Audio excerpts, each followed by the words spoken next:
is Carrie Wicker, and I'm the Vice Chair of the Indiana State Board of Education. And I'd like to welcome everybody to the meeting this morning. This meeting is called to order. If we could do a roll call, please. Dr. Bertram. Dr. Ernest. Here. Dr. Freitas. Present. Mr. Hendry. Yes. Dr. McMahon. Here. Mr. Watts. Yes. Mrs. Wicker. Here. Dr. Yeager. Here. Superintendent McCormick. Here. If you will please join me in the Pledge of Allegiance.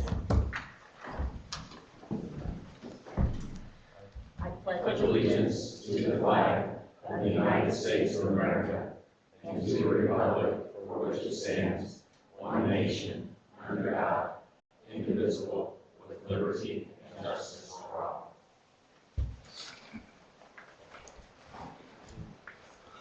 All right, we will now move on to the election of our new chair. Are there any nominations? David? I nominate our new state superintendent for chair. Second. Would you like to speak?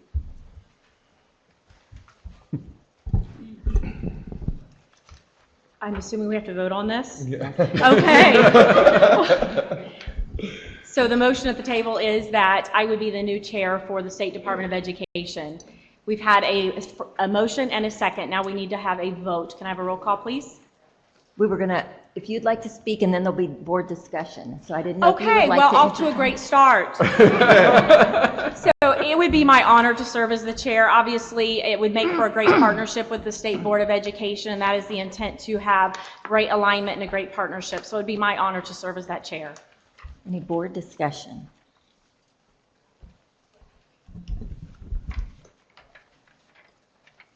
I'm not going to talk about dual credit. I'd just like to say, as we consider this nomination, welcome to the board, and you've been in office now for, I can count the hours. Day and a half. But congratulations.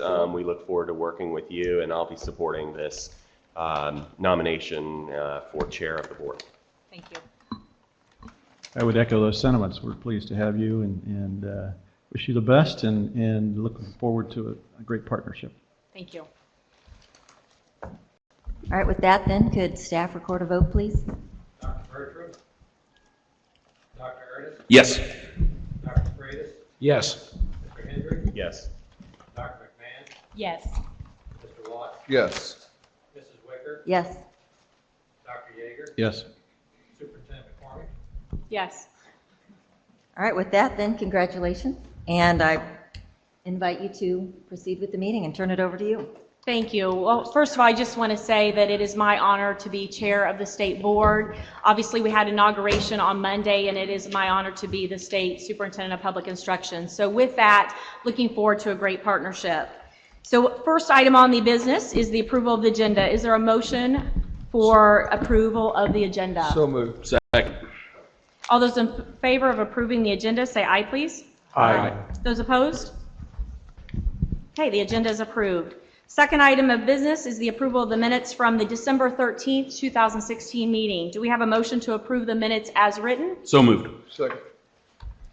All those in favor of approving the minutes signify by saying aye. Aye. Opposed, same sign. Moving to a statement of the chair. Again, I am thrilled to be in this capacity. Looking forward to being a good partner, not only with the state board, with all the other agencies, and also our local schools. So we've had 3 very busy days with reorganization of the department. We've got great people ready to move forward. I'm really looking forward to what's in the future for all of us. So again, I appreciate it, and it is truly my honor to be in this capacity. Any board member comments today or reports? Okay. Hearing none, there were no general public comments that were signed up, so we're going to move on to best practice. Today we have no best practice scheduled, so we are going to move forward to the consent agenda. On the consent agenda, we have approval of the Tri-County School Corporation governing body change and the approval of a standardized assessment of the world languages for certificate of multilingual proficiency. Is there a motion to approve the consent agenda? So moved. Second. Any discussion? Hearing none, we will move on to a vote. All those in favor, please signify by saying aye. Aye. Opposed, same sign. The motion carries. Before we begin new business, IPS is requested to present their discussion item, so we will call IPS to the podium.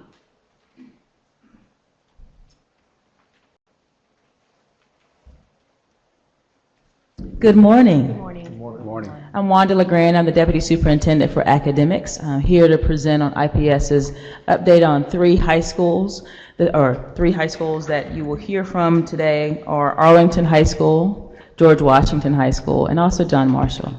With me this morning, I have Dr. Jessie Pratt, who supervises Arlington High School and George Washington High School. I also have with me Dr. Yvonne Stokes, who supervises John Marshall High School. This update was created to be similar to what I believe the State Board receives every month from Rachel Havey's office. And so this is a summary, and we'll also be able to answer questions at the end. During this presentation for each of the schools, Arlington High School, John Marshall, and George Washington, we will review the data dashboard summary, which is what we submit monthly, the goal updates, input and engagement, and also the next steps for each of our schools. To begin this conversation, we'll start with Dr. Jessie Pratt, who will share on Arlington Community High School and then George Washington. Good morning. I'm Jessie Pratt, as Dr. Lindgren says. I supervise Arlington Community High School and George Washington High School. Today I will be providing you an overview in the following areas: the data dashboard summary, goals updates, input and engagement, and next steps for Arlington Community High School. I would like to begin with the data dashboard summary. I would first like to discuss student attendance. In November 2015, Arlington attendance rate was 97%. In November 2016, the attendance rate was 95%. The overall average attendance for the 2015-2016 school year was 93%, while the first semester average of the 2016-17 school year was 94.6%. So we're seeing some increase in attendance at Arlington. The overall enrollment has been consistent for the last 2 years at Arlington, around 600 students. The discipline data is showing positive trends with numbers of incidents of suspension from 47 incidents in November 2015 compared to 41 incidents in November 2016. Overall, Arlington is down 1,900 incidents of suspensions from the 2015 school year to 211 incidents of suspension first semester of 2016-17 school year. Office referrals in November of 2015 was 267, which increased for the November 2016 to 281 office referrals. However, the overall trend for office referrals is positive. Arlington had 3,113 office referrals for the 2015-2016 school year, and currently they have 1,163 office referrals for the 2016-17 school year. There were 8 expulsions in the 2015-16 school year, and we're currently at 2 expulsions for this school year. The data dashboard also covers our benchmark assessments that we administer 3 times a year. This data is showing 2 areas, the first 2 benchmarks that was given. We use red, yellow, and green to guide our instructional decisions about next steps with individual students. When a student is green, he or she receives enrichment activities to accelerate them in standards that they have mastered. Yellow students receive remediation, where they go back and we focus on particular standards that they have not mastered and provide additional instruction for them. And any student that is in red receive corrective instruction of all the standards that was taught. We expect students to make progress from benchmark 1 to benchmark 3 with mastering standards based on their individual instruction. The chart is an overall picture of students' performance on benchmarks 1 and 2. And as you can see from the data, Arlington is making progress with students moving from non-mastery to masteries of standards from benchmark 1 to benchmark 2. Arlington also has 3 goals that we've been working on. Effective turnaround school leadership is the first goal. in the areas of ELA and math. Some of the strategies that they have implemented this school year is each teacher has developed SMART goals for their assigned teaching area to ensure success for all students. Professional development opportunities are embedded during the school day to assist with improving outcomes for students. Walkthroughs are conducted by administrators and instructional coaches to provide instructional feedback to teachers. Instructional coaches model lessons for teachers. Assessments are given weekly to gauge mastery of skills being taught. Professional learning communities, what we call PLCs, are held during the instructional day to allow for collaboration between teachers around best practice to implement with their students. Teachers attend district-level trainings on content-specific instructional strategies, and district coaches provide support and resources for teachers in the areas of LEA and math. The second goal is effective instruction that meets the needs of all students aligned with state standards. Arlington is working towards progress towards this goal by having teachers participate in professional development and graduate release model. And instructional coaches model the graduate release model for teachers as well. Teachers meet on Thursday in PLCs with co-teachers, their SPED teachers, for lesson planning with instructional coaches. And administrative team conduct instructional walkthroughs used to provide feedback to staff on a daily basis. The third goal is using data to provide appropriate instruction and interventions for students. Some of the things that we are evidence of progress towards this goal. Teachers begin their classes with bell ringers to assess the review of previous day lesson. Teachers conclude their classes with an exit ticket to determine next steps for interventions for students. District coaches provide assistance with developing appropriate lessons for students during their PLCs on Thursday. And of course, we continue with our walkthroughs to provide instructional feedback to teachers. Arlington also seeks input and engagement from the community and stakeholders. We have listed several partners who assist with improving academic and social outcomes for the students of Arlington. One that we would like to lift up is the Alumni Association, who is very engaged in the academic and social improvement of our students at Arlington. They do this by providing financial assistance, mentors during the day, staff recognitions, after-school activities for students, and volunteering during the instructional day as well. Some of the next steps for Arlington. Arlington will continue to monitor the teachers' progress on goals and instruction by conducting walkthroughs, formal observations, and face-to-face conferences. The interventions implementing interventions such as utilizing instructional coaches, assigning mentors to teachers, especially first-year teachers, having monthly face-to-face conferences with the principals to make sure that teachers are progressing as needed. We will continue to use data to increase monitoring of instruction and to provide ownership from students and teachers and drive professional development opportunities at Arlington. For George Washington, provide an update for you on George Washington, where Emily Butler serves as the principal. We will provide you the same information as we did with Arlington by doing the data dashboard summary, goals updates, input and engagement, and the next steps for George Washington as well. We'll start with the data dashboard summary with attendance. In November 2015, George Dr. Washington. Pratt, can I interrupt you? I'm sorry. Yes. I have a question from a board member. Okay, I'm sorry. Good morning. How are Good you? morning. Thanks for Doing well. How are sharing you? this information. I have a question on slide 7. Okay. And didn't want to go too far before I asked the question. Okay. Slide 7 deals with academic achievement. Correct. And if you look at middle school mathematics, we have 99.5% of the students need critical support. Correct. And 0.5% are approaching proficiency and 0.0% are not proficient. Correct.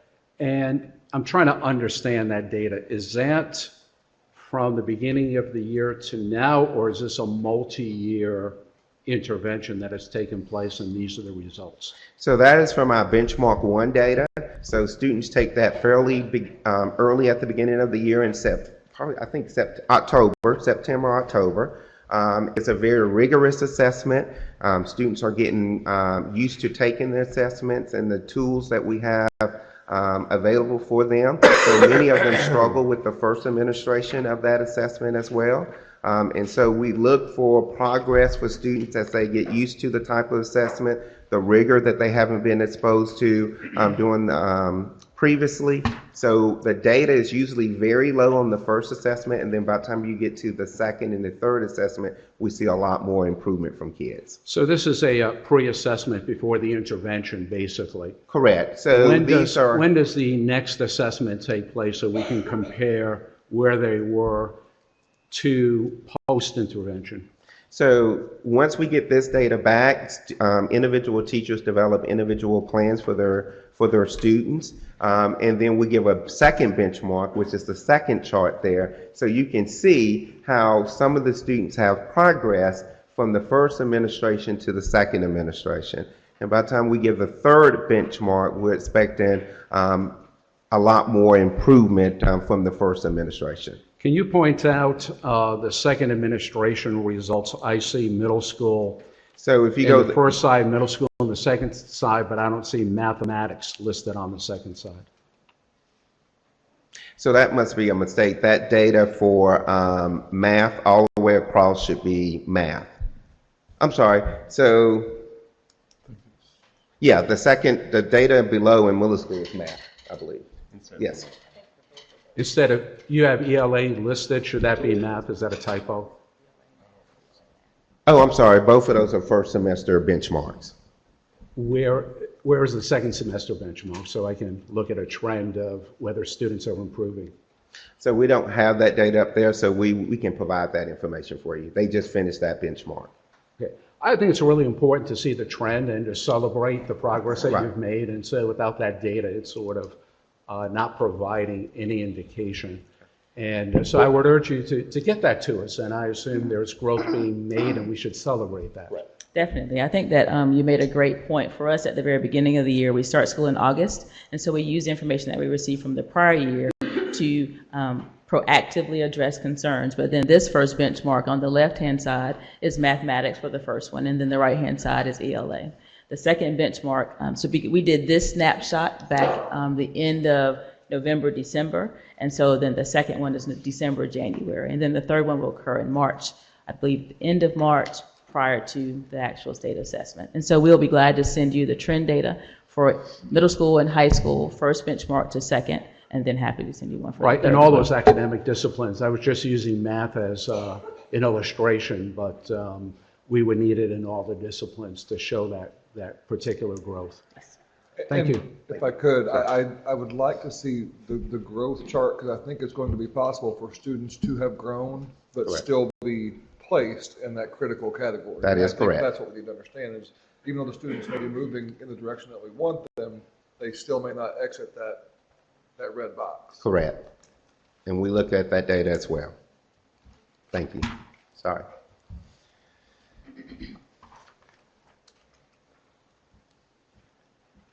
So for George Washington, on the attendance in November 2015, the rate was 85.6%. In November 2016, the attendance rate was 84.8%.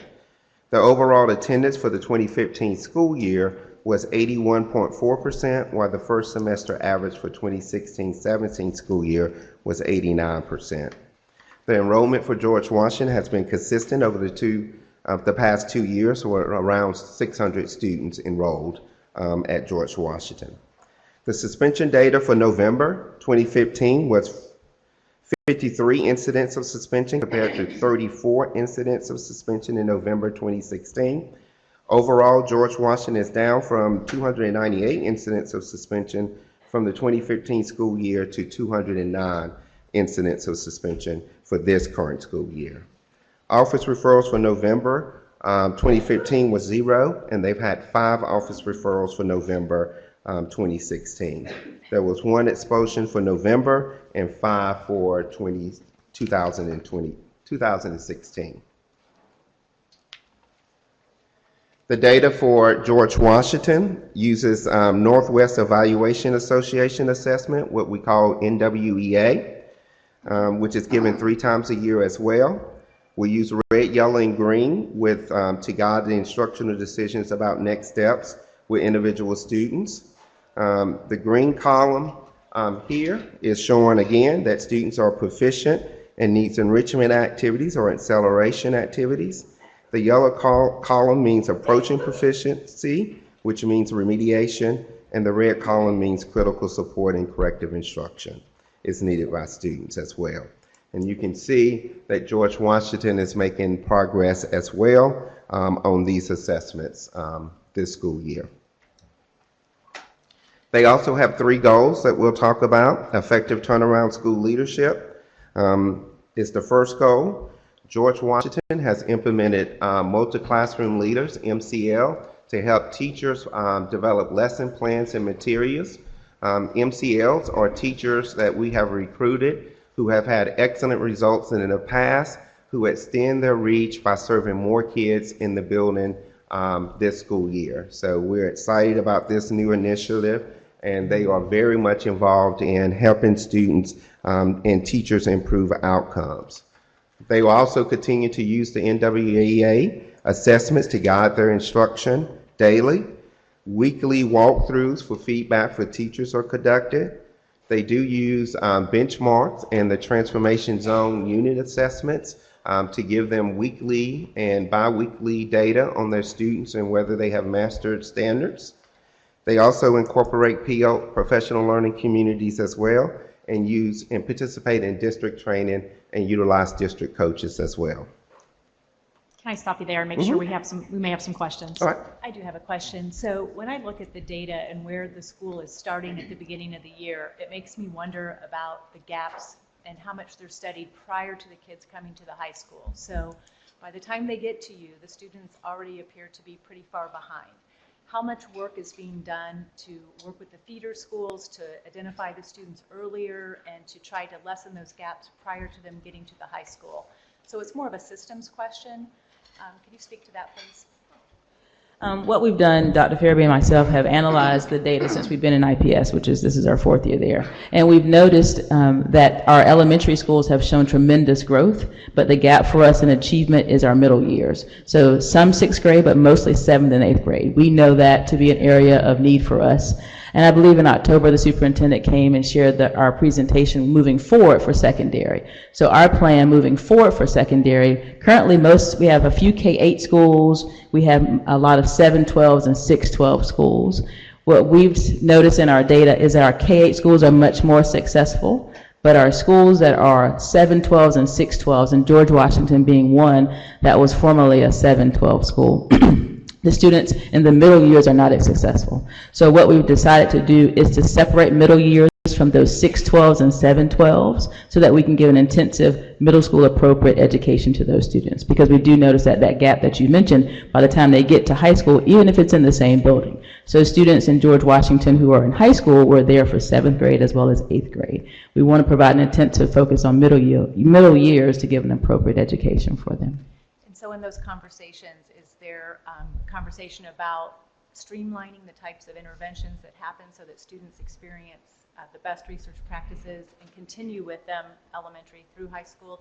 So it's not, we go to this school and we're going to do this program, and we go to this school, we're going to do this program. Is there a concerted effort to have a continuum of interventions that make sense for students and they're not starting all over as they matriculate from level to level? Yes. So even though what we did, because parents were concerned about that as well, is that when we said that we wanted to eliminate the middle years from high school, we had those conversations with parents about what would you like, more K-8s or middle schools, and that was their concern about the number of transitions. And so district-wide, our focus, and you'll see probably repeated in these conversations, our strategies are pretty much the same. The missing piece for us has been that when you are in a 612 or a 712 building, the developmentally appropriate instruction that we should give for that special time called middle school, we've been missing that mark in our 612s and 712s. You've seen repeatedly that we have pacing guides, we have weekly assessments, professional learning communities, and those strategies will be the same for elementary, middle, and high, but we know that the part that's missing for us for middle school success is specifically providing developmentally appropriate instruction. One last question. Sure, as many as you like. I appreciate that.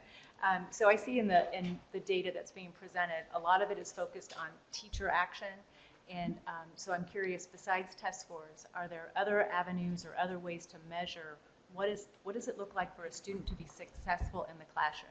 So are we looking at how often kids are able to collaborate? Are we looking at the types of activities that the students are being asked to engage in? And is that part of your data collection? Great question. What you don't see mentioned is something that we measure often, which is student engagement.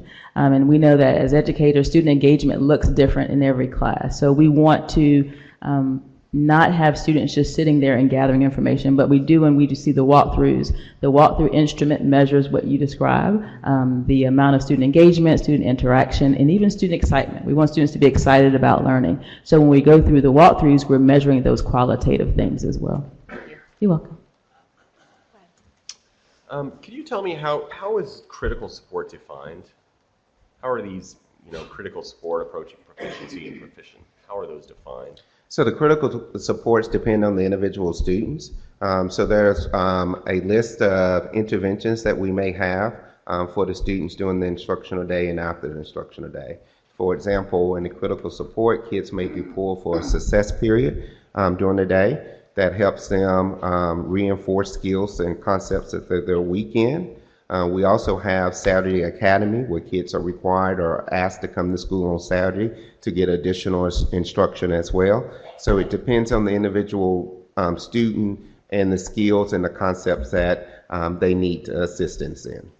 So is it something that IPS creates where does that definition come from?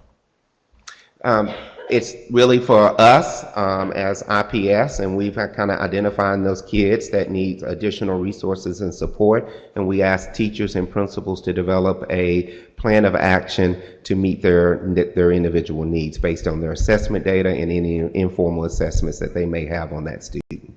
Okay, and just so I'm clear, on the enrollment numbers, I'm under Arlington right now. Mm-hmm. So November 2016, 608. Is that 608? Is that high school and? That's 712, yes. Okay. Okay. So, this is obviously, I think it's important just to kind of understand this dashboard. I think this is helpful. Thank you. Yes.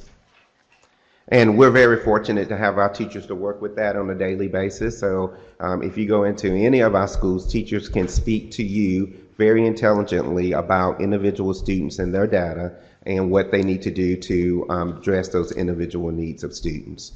So when you go in classroom, many of them have data walls up, displaying that data. Kids, when you have conversations with students in the classroom, students can speak to you about where they are and where they need to be as well on the next assessment or what they need to be doing in class to make sure that they're successful as well. So the next goal for George Washington is to meet the needs of all students that is aligned with state standards as well for ELA and math. George Washington has implemented a block schedule for the 2016-17 school year to increase instructional time for students, moving from a 45-minute period to a 90-minute period, which has been very successful there. Provided special education professional development to staff to improve students' outcome. Develop a prioritized unit based on the standards. Develop assessments to determine mastery of standards being taught. They have offered lab courses for students who are weak in skills in ELA and math, and conduct walkthroughs by administration and MCL to provide feedback to teachers. And that's critical in IPS. We try to provide quality feedback to teachers on a daily basis. The next goal is using data to provide appropriate instruction and intervention by implementing a daily advisory to develop relationships with students, using professional learning communities to develop appropriate lessons and activities for students, requiring data conversations with teachers and students to ensure ownership of outcomes, and providing targeted interventions for students who were weak in basic skills, such as the lab courses that I shared on the last slide, and conducting walkthroughs as well. George Washington also have many community organizations that support them. We have listed several partners like Mary Rigg Neighborhood Center and Lilly Foundation, who provide resources from the community to support academic and social needs of the students of George Washington. The next steps for George Washington will be to continue to monitor the academic progress through after-school tutorial programs, support NWA informational texts, face-to-face conferences with teachers and students to ensure that they are tracking their performance. That George Washington will continue the interventions for students, such as targeted interventions and deliberate instruction, and advisory days for students to make sure that we are meeting their social needs as well. They will continue to support special education population by deliberately assigning of caseload, professional development opportunities, providing book studies for teachers, and then also incorporating a partnership with Boystown social and emotional curriculum training for teachers. Next, we'll have Dr. Stokes, who will give us an update on John Marshall.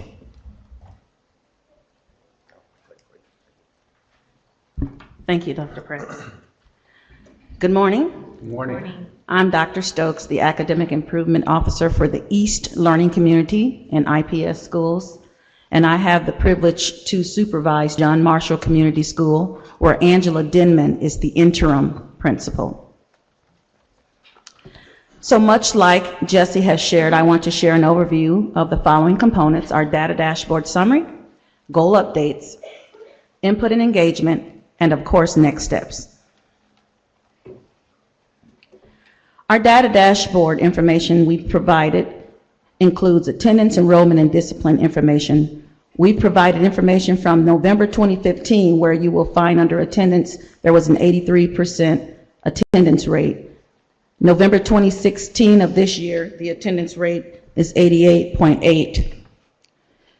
So there is a rate of 83% for attendance. Overall, we have an average of 86.9 in our first semester here for last year, and for this year, it's 90%. For our enrollment, 2015, we had approximately 691 students enrolled, whereas in November this year, 737. As we look at our discipline data, last year the data was sorted for referrals, high versus middle. So I've sorted that for your attention. High school last year was 59 referrals made to the office, and in November of this year, we also had 59 referrals. Referrals for middle school, if you notice, for last year, there were approximately 158 referrals made to the office, whereas for November this year, there were 62 referrals. So that's almost 100 referrals, a decline of approximately 100 referrals. For suspensions, there were 72 suspensions. That's combined high school and middle last year. And this year in November, we have 66. Expulsions, last year in November, there was 1 expulsion. And this year, Sorry.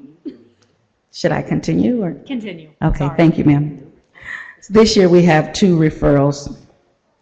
So the suspension data, as you see, remains appropriate, fitting the needs of the situations, and thereby having 2. But I do want to note that our referrals for middle school years has gone down tremendously. So visiting our data dashboard summary, here again, this is, as Dr. LeGrand has shared, a snapshot of where we are with the data that we have information on. So this is where students started when they took their first benchmark and then the second benchmark. So looking at this snapshot, as Dr. Pratt has explained, we do track our students based on their needs of critical support, approaching proficiency, and then those students who are proficient. But do understand that within these bands, we have students, as we've discussed, who are growing. So while a student might be in the critical support area, there is evidence that the students are growing within the band.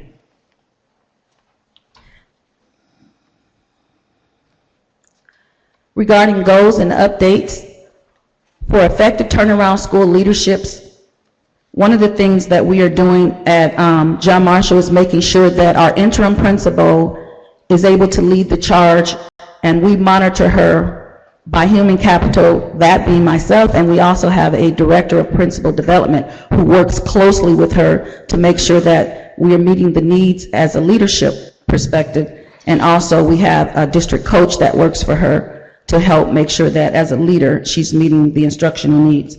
We have for ELA and math bi-weekly rigor and relevant meetings, and the parties that I've just mentioned are part of that, as well as some of our lead teachers are part of those meetings. We have bi-weekly formative assessment discussions, much like what Dr. Pratt shared. In our classrooms, our teachers are required to know their data, and they can have data books as well as data walls in their rooms, and we also have a data room where information is collected. We provide corrective instruction and assessment of missed standards around ELA and math. We conduct weekly observations, which are known as walkthroughs. We provide district trainings.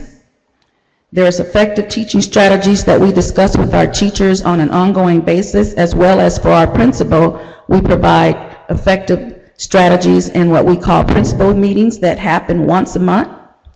And we also provide an ongoing amount of actionable feedback about data surrounding various information.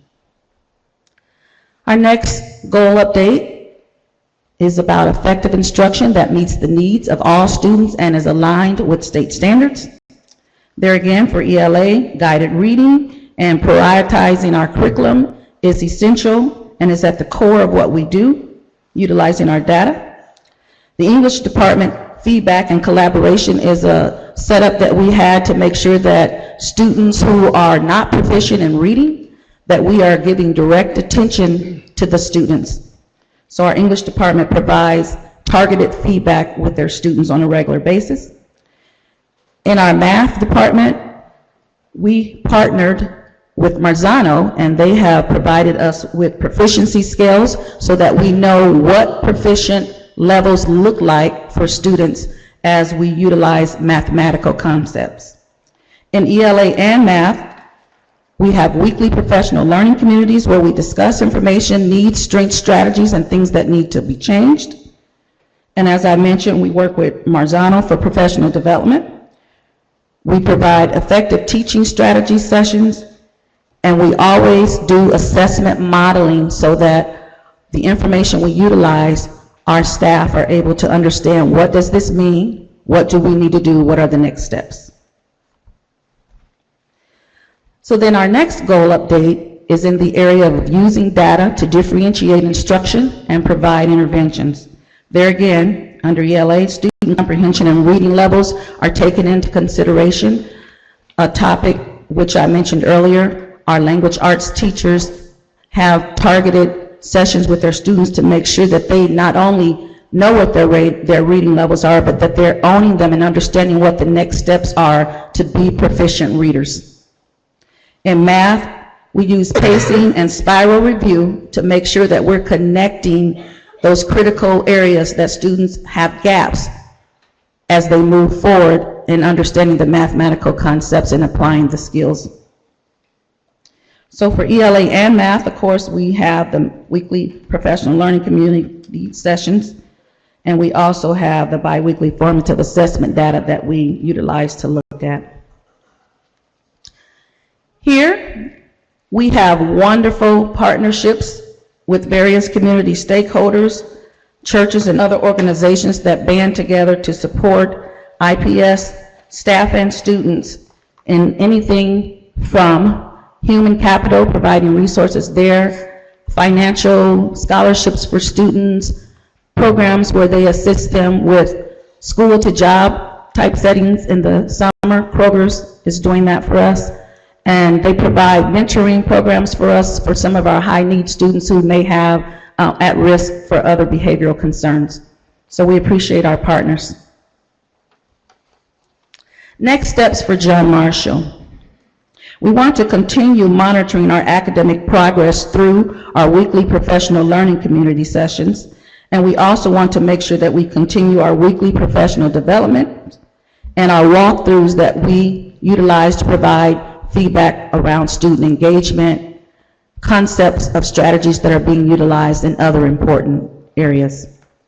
John Marshall will continue interventions for students such as utilizing the student proficiency scales and after-school and Saturday tutoring programs that have been provided to meet the needs of students who might be struggling or just are not quite where they need to be. Thank you. The last page provides an appendix of the research that we share monthly with Rachel Havey's office as far as the supports provided in each of our schools. We welcome your questions on George Washington, Arlington, as well as John Marshall, or the district as a whole. Any questions? Thanks for the presentation, very enlightening. First question deals with John Marshall. Second question covers all three. Question about John Marshall. It's being transformed from a high school to a middle school. Dr. Farabee shared that with us a few meetings ago. What do you see as some of the challenges to students, staff, administration in converting that school to high school to a middle school? And also, how can we judge trend data if the whole student population is changing? What recommendations would you make, or what plans do you have to help us assess the progress of that school? Great question.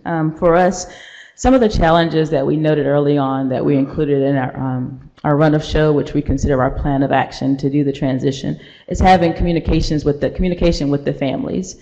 For us, that switch is the middle school students from Arlington will go to John Marshall, and the John Marshall middle school students will stay. And normal middle school students that leave our K-6 buildings on the east side will also go to John Marshall. So what we've created throughout this whole semester, and it actually started this past winter, are family meetings so that they understand the transition, they know what's happening, to make sure the families as a whole understand and we answer all their questions. The second transitional piece, of course, is students. We know as educators that the climate of the school is first. You have to have a conducive climate for learning. As we've experienced some of the transitions with Arlington High School, we want to make sure that we're proactive to make sure that the climate is a climate that's conducive to learning for students.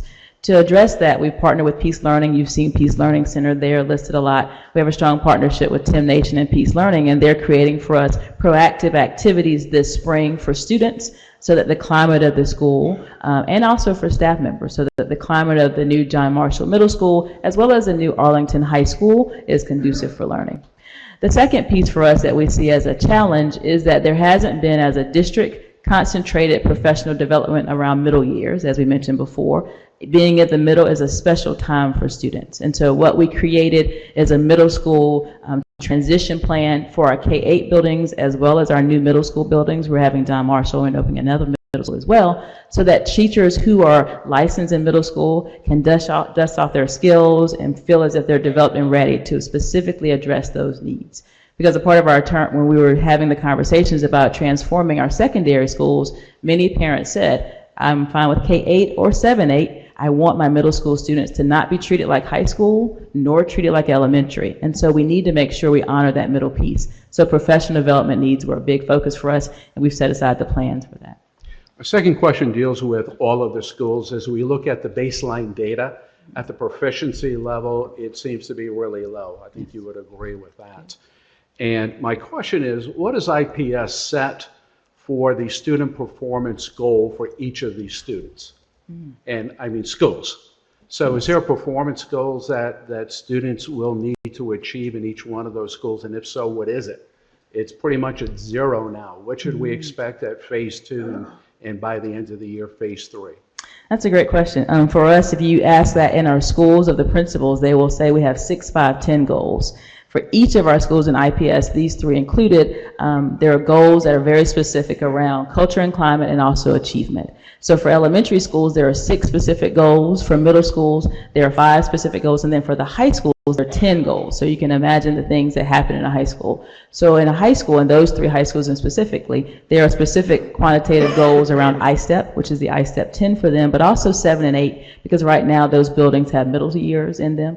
There are proficiency goals around Algebra 1 and English 10, because several of the seniors and juniors still need to pass that. There are also goals around graduation, scholarship attainment, the number of students who are in AP and honors classes, as well as attendance and discipline. So we have a specific scorecard that we lovingly refer to as 6-5-10. Hopefully the principals do as well. Those are the kinds of things you will see in a teacher's classroom. So in a teacher's classroom, you will see those 6-5-10 goals that pertain to their classroom. So in elementary school, attendance is a part of all 3. You will see about student attendance in all of our levels of high schools, of schools. My question pertains specifically to student performance. Yes. And I would like to receive those goals to compare baseline data against Phase 2 and Phase 3 assessment to see if each of these schools is meeting your expectations. Yes. Is that okay? Oh, definitely. Okay, thank you. Well, I haven't seen that on the dashboard. I haven't seen those goals enumerated in specific numbers. What we try to do for the dashboard was to be, the guidance we received was to be consistent to what you receive monthly from the intervention office, and so that's why it appears that way, but I'll be glad to share with you. What we created, and our goals are similar to back in the day of No Child Left Behind, which was 10% fewer failing students. So you will see those goals, and if you were wondering how they're calculated every year for each of those, we list for the school their past performance and their goal, with the goal of 10% fewer failing when it comes to student achievement. When it comes to graduation rates and scholarships, those goals are a little bit different, but we'd be glad to share those with you for each of those schools, and their trend data as well. I have a question for you, Superintendent. So there were several of us that met with over at John Marshall last week, and one of the, or a couple, it was facilitated by the Indiana Department of Education, and I believe one of the folks that was working with us was an outreach coordinator. So, and I understand there's been some staff changes, which is common in a transition. I understand that. But I just want to make sure that there's no hiccups and no given the importance of what we're dealing with, that there's continuity in staff support. And so just want to understand kind of what your thoughts are on that. Sure, that's a great question, and to put IPS's mind at ease if that is a concern. Obviously, anytime you have a transition, you're going to take a look at what's going well at the department and some areas that we maybe need to make some tweaks to. So we did look at reorganization. We have looked at all the divisions, not just specifically the Outreach School Improvement Division, but we have folks coming on board. We're looking at more experts in the content. We are restaffing and relooking at that, so we will have some changes in that area, but we will not let the ball drop, so we will be there to support you. Thank you. You're welcome. Thank you, Superintendent. You're welcome. Any other questions for us? Yes, Dr. I Mann. feel like I need to make a comment. So I was able to go and to observe at John Marshall, and it was a wonderful opportunity. It was a great time to get a feel for the building itself and the personnel. I would say there's a lot of great work that has been done, and that the work, we got to sit in on a PLC for a little bit, kind of see the work with Marzano. So you saw some glimmer of some great work moving forward. You also got the impression that it has taken a few years to set the culture and climate of the building.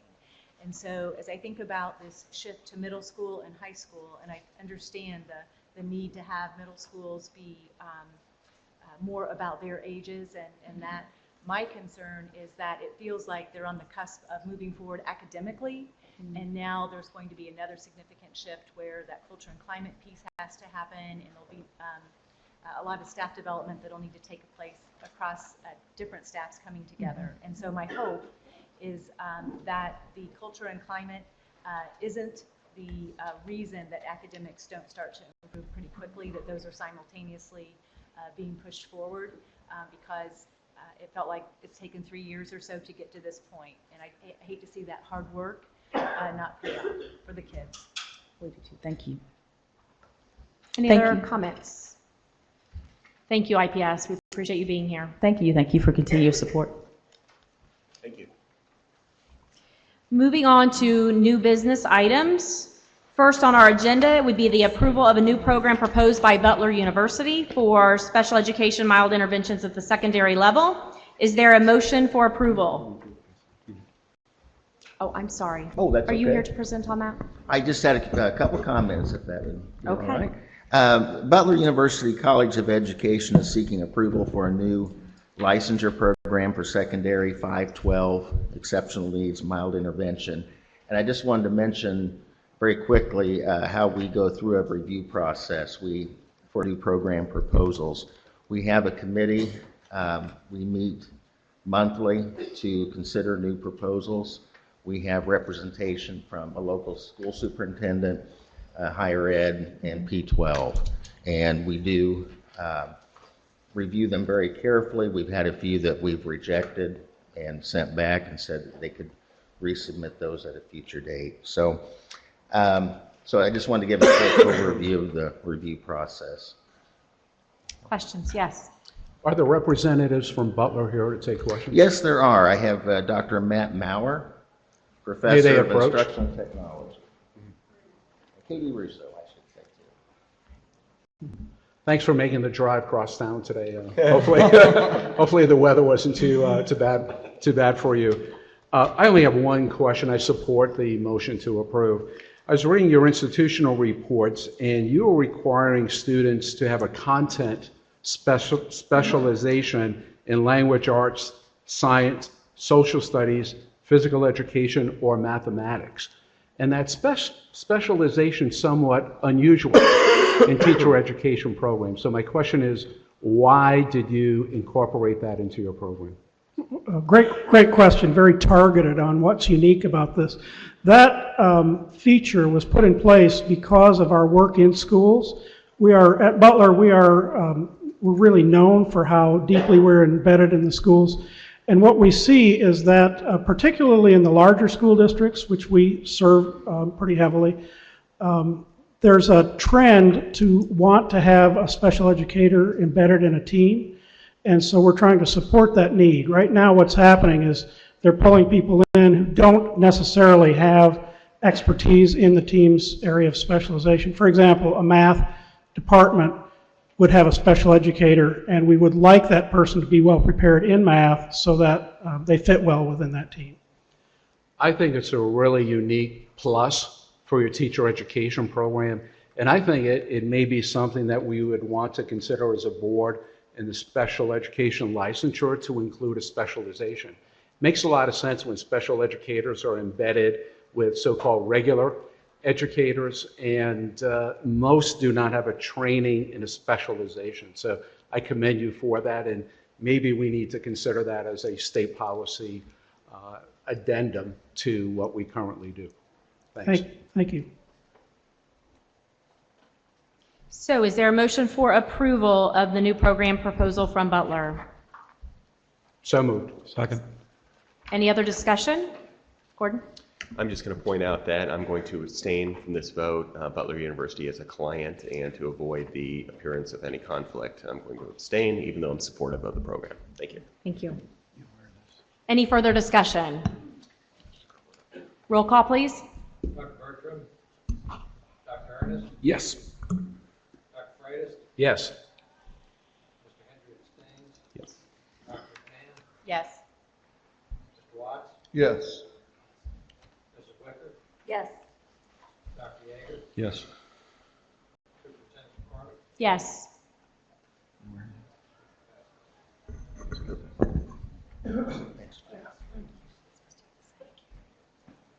Moving on to item B, approval of a new program for Marian University. Yeah, faculty within the School of Education at Marian University have been working with the Marian University Department of Psychological Sciences and Counseling to create a school counseling track Master of Science in Counseling program. The school counseling track will prepare candidates for initial licensure in P12 school counseling. And we have guests from Marian, Dr. Laurel Camp and Dr. Sarah Jenkins. Should be here to represent us. There we are. No, I saw you earlier. If you have any additional questions that you may want to ask of our guests. Dr. Freitas. Good morning. Thanks for meeting with us today. In your institutional report, there were two lines that really stood out to me. One is, quote, "This program includes promising out-of-the-box approaches to teacher preparation." And the second line, which caught my attention, is required courses are streamlined, progressive, and model innovative pedagogy. So give me some examples of this out-of-the-box innovative pedagogy. Give me 3 specific things that are embedded in this program that are totally out of the box. In terms of some things that we perceive that upcoming school counselors need, even if they can't use them all right away, is really an understanding of a neurological basis of both learning for just curricular development and best practices, but also in terms of working with students with various diverse needs. And so we have an applied neuroscience class that all students are required to take. In our meetings with the other board, they said, well, are you going to disappoint your school counselors if they can't use all of that? And our response was, we would like school counselors to have ways to become leaders in the field. So that's one example. We also have, with our new medical school, we have a team concept where we have the opportunity for practice in terms of using social workers and say, again, it could be a psychiatrist or other people to all be working on case studies and working at those in a unit. And then holistically, we also know that school counselors need to be able to, shoot, I forgot the third thing I was going to say. Give me a second to think. I had the third one right on the tip of my tongue. You can send it to me. You can email it. Yeah, email that third one. I'm sorry.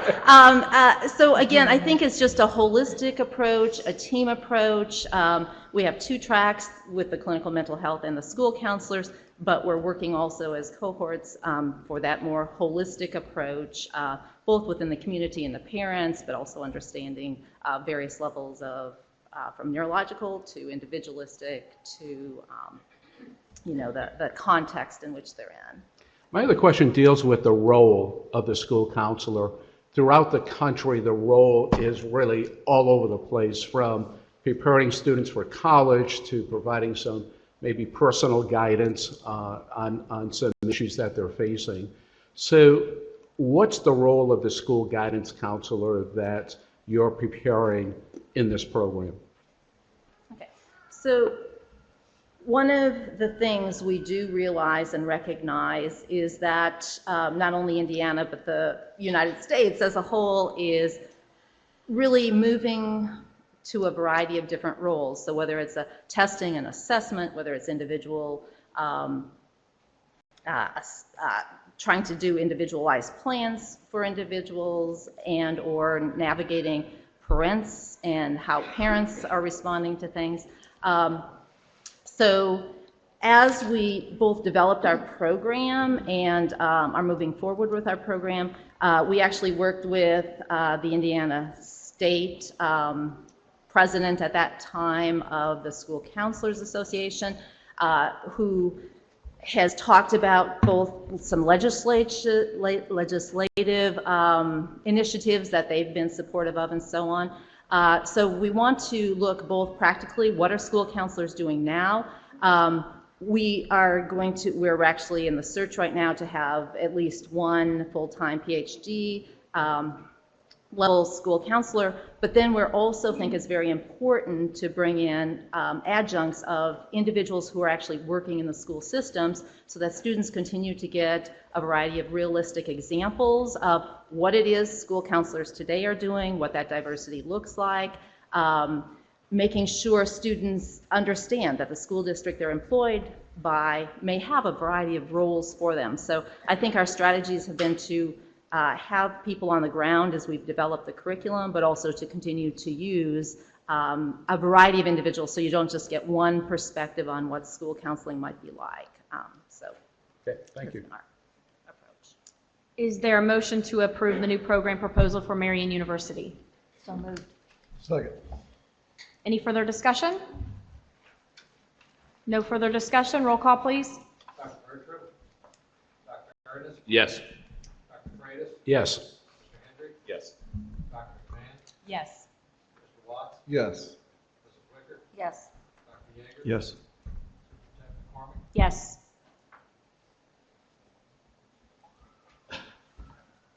Next item, approval to extend state accreditation for the School of Education at Evansville. The University of Evansville Educator Preparation Program is housed within the College of Education and Health Services at the University of Evansville.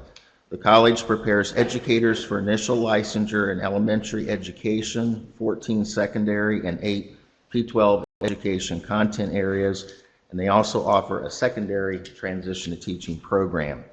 The Council for the Accreditation of Educator Preparation, or CAPE, conducted an on-site visit of the college on April 3rd to the 5th of this year. Team visitors conducted interviews of various stakeholders, including teacher candidates, program completers, faculty, staff, and local school stakeholders. The Accreditation Council of CAPE met in October, and after reviewing the final on-site report, granted initial accreditation for 7 years with no stipulations and 2 areas for improvement. Based on the results of this visit and CAPE decision, we request the State Board of Education recognize the decision of CAPE and approve 7 years of continued state accreditation status. I should add that we have Dr. Sharon Gieselman, who's drove all the way up from Evansville to answer any questions that you may have. Dr. Freitas. Did you drive up this morning? I drove up last night Okay, good. in a thunderstorm, and then we had black ice this morning. It was such an interesting experience. I know that drive from the other end of the state. I'm coming from the north about 3 hours while you drive from the south 3 hours. I have 2 questions. First of all, congratulations on your CAPE accreditation. I read through the CAPE report, and there were a lot of superlative comments from CAPE, so I congratulate you on that. However, there were 2 areas that were cited for improvement, and I think very minor kinds of things. One was Standard 4, program impact, and Standard 5 deals with continuous improvement. And your visit was several months ago, Yes. at least. So my question deals with what have you done since the visit to make improvements in those areas? Okay. We've been working on those, and for Standard 5, the no formal examination of inter-rater reliability on assessments, we held a training for our mentor teachers in the fall, and we're also holding another training for our mentor teachers in the spring to make sure that they're clear on how to rate those assessments and then to compare those to those that are scores that are given by our university supervisors. And then for the other standard for P-12 student impact on learning, we've been meeting with the local school corporation, Evansville Vanderburgh School Corporation, their director of assessment, and we reviewed not only their evaluation instrument, but that from Warwick and our diocese, which are our main school partners, to look at their evaluation instruments and to compare those with ours to ensure that what is being expected of a student once they graduate, that we are in fact rating students on that. And we found a good correlation with that and presented that to our advisory boards in the fall. And then we are also working on a case study with the local school corporation to use student growth data from the teacher evaluation instruments from our graduates, and that will be included in the case study. So we're making some good progress, I think, on those areas already. What are some of the challenges in general to teacher education programs? We hear about a teacher shortage and so forth. What has been your university's response to addressing teacher shortage in the state of Indiana? Well, our Teaching Aces program is really just something that we're really excited about. And here, I could talk for the whole meeting, but I know you don't want me to. We've had 8 different recruiting events beyond what the normal process for our admissions office does in the fall. For example, we're out speaking to Kiwanis groups to recruit individuals for our transition to teaching program, and really to help our community understand that it's a community responsibility to help get quality teachers in the classroom. It's not just an admissions office or a school of education. Also with that Teaching Aces program, we have a wonderful scholarship opportunity, which basically pays free tuition junior and senior year for 10 to 12 students every year in high need areas such as special education, STEM programs. And we have 12 students in that pipeline with our fall class, and 3 of those students are minority students. So that together is really helping us, we think, generate some excitement for coming to University of Evansville and really grow the teacher population in our region. We appreciate your assistance in helping us keep the flow of aspiring teachers there, and not only the number, but also the quality of good teachers that you produce. So thank you. Yes, and our enrollment is up this year, 8%. Good. So Great. that's good, yes. Good. Okay, and so at this point, we do request the State Board of Education recognize the decision of CAPE and extend state accreditation and recognition for the University of Evansville School of Education. So moved. Second. Any further discussion? If none, roll call, please. Dr. Bertram. Dr. Ernest. Yes. Dr. Freitas. Yes. Mr. Hendry. Yes. Dr. McMahon. Yes. Mr. Watts. Yes. Mrs. Wicker. Yes. Dr. Yeager. Yes. Superintendent McCormick. Yes. Thank you. Thank you. Next on the agenda, approval of school corporation grades. Is there a motion to approve the school corporation grades? So moved. So moved. Second. Any discussion? Gordon? I would like to, as I did last month, as it related to schools, ask staff for a discussion about year-to-year comparison and where we stand compared to as they would have been graded, using the new assessment, et cetera, compared to last year. Is that possible? Unfortunately, I don't have the data as compared to the former model Okay. available. I can get that to you and we can send it out in the weekly update. Okay. All right? Thanks. Now, I know that we are down in A's, and in general, I can speak to it. I don't have the numbers readily available. We are down in A's, but we are up in B's. And we saw that same trend occur with the shift in the school grades. The number of F's is, of course, very low, only 1 F and only a low number of D's. But we have a high number of B grades. So, but the shift is very similar to what we're seeing at the school grades also. Well, board members, it's nice to see all of you this morning. And so what I would like to say to you, under Dr. McCormick's administration, we are going to work hand in hand with the state board staff. When you ask questions, Cynthia is going to have access. She'll be able to get that information. It's good to have people work jointly. It's important information. Having more than one person looking at the information just helps us. So I'm just assuring you, when you ask those questions in the future, you won't have to worry about being told that she didn't have access to any data. So thank you. Thank you. Any further questions or discussion? Is there a motion? Did we already take a motion? I'm sorry. Okay, so if no further discussion, roll call, please. Dr. Bertram.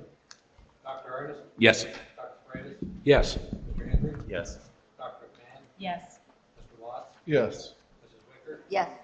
Dr. Yeager. Yes. Superintendent McCormick. Yes. Next item on the agenda, State Board of Education Executive Committee Resolution. Is there a motion? Is there a motion to approve the Executive Committee Resolution? Before we discuss, can I? Sure. I know this would have been something Byron had been interested in from the beginning, and I wanted to get Byron's kind of input on it now with new superintendent and new staff, and I wanted to, before we do anything, this had kind of been something you had been interested in, and I want to kick it over to you to make sure, we hear your thoughts on it. Well, I appreciate that. I'll catch the ball. I think I can make this really easy, because this was something that was really important to me. You all know that, just from the standpoint of, I believe conversations are important, and I believe when you widen the circle for those conversations for stakeholders, that's really, really important as well. But I do think that after the discussion that we all had the 2 months prior to new administration, and I had the chance last evening late in the rotunda of the State House to talk with Dr. McCormick about this, and I think given where we are right now, my belief is I'd like for us to take a step back. I still think this is important in some form or another, but take a step back and see what the board really is going to need. We heard from Dr. Kutowski just a second ago that hand in hand, we're going to work hand in hand. I think it's important for us to, and you and I talked about that. Sure. So for me, I would say I'm going to do the unprecedented, which is typical for me, right? Either let's not move this and second it, or let's vote down my own resolution at this point.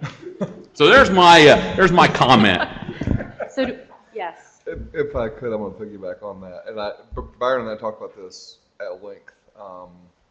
And I do think there's value in subcommittees. I obviously do. But I couldn't agree more. I think there needs to be some type of a needs assessment done to see where that subcommittee can serve us best. I don't really see a reason in voting down your resolution if we just want to let it die for lack of a motion. But I'm cool with that. Gordon. I'd like to just comment on this. First off, I'd like to commend my colleague, Dr. Ernest, for bringing to light his desire to have more full discussion of important issues that come before this board. I think there is a place for that. I do have some reservations, as I expressed at the last board meeting, about the creation of specifically an executive committee, because that has very specific meaning, certainly in corporate America, and I'm not sure that there's actually an executive committee of a public governing body in the state of Indiana today. So, I think there is a need and a place for not only further conversation, discussion, exploration of the many important issues that come before us, that sometimes at these board meetings, it's difficult to have that kind of lengthy conversation. And I also believe that there is a place for committees. Right now we only have one, we had one committee, Strategic Planning Committee. I think there is a place for committees where smaller groups of board members can explore, discuss, strategize, and make recommendations to the full board, do some of that heavy lifting that it doesn't make a lot of sense for the entire board to get bogged down in some of the more nitty-gritty issues. So with that, just want to make a general comment about an executive committee, which to me is a little bit different than a strategic planning committee or a personnel committee or an ESSA committee or something like that. Thank you.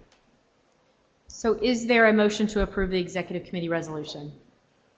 I move to withdraw the resolution. Okay, so hearing that, we will move on. Item F, Strategic Planning Committee Resolution. Is there a motion to approve the Strategic Planning Committee Resolution? So move for discussion. Second. Further discussion? I guess I would go, we could continue the conversation from the previous item to this one. Yeah, I'd just like to see how things roll out with the new leadership within the DOE, and would like to have Dr. McCormick and her staff to have the chance to see how this rolls out, and maybe in a month or two we come back and say, okay, there's a need here, or there isn't a need here. But I think you deserve the opportunity to help guide us and let us see how this is going to work. If, as member since its inception, I think there's certainly value in the strategic planning committee. But I would concur with Dr. Yeager that I think we owe you the service of seeing what you feel our needs are and kind of, I don't want to say, for a sportsman, just drop back and punt and see where we are. Give it 30 days, 60 days to see what, if there's a need that is greater, then we come back and address it. But I'll say I find value in subcommittees, but what those look like or what the names of them are yet, I don't know. Sure. Carrie? And so to those of you who've served on it, and Gordon, I think you've done good work on it. And so, I would say the same thing I said to Byron. I would appreciate your input on it. I think, I agree with BJ. I think there's value in having subcommittees and having the opportunity to work and discuss and do things. But I also understand with the new superintendent and administration holding off and waiting to see what we might specifically need. But I would be interested in what Gordon has to say in this. Sure. Because this has been his, and again, I do appreciate the work you've done on it. Sure. As the former chair of the Strategic Planning Committee, I think we've done a tremendous amount of hard and kind of detailed work on our strategic plan, which, if you haven't read the strategic plan, it's on our website, and it really sets out kind of the goals and strategies of how do we, as a board, look at how to improve K through 12 education in Indiana. And it sets up benchmarks, it sets up ways that we can evaluate whether we're being successful as a state or not.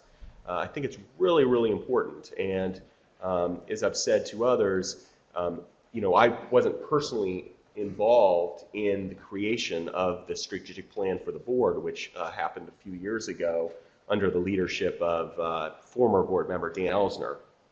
And there was a tremendous amount of work that went into that. It was a very collaborative effort. So I would just say,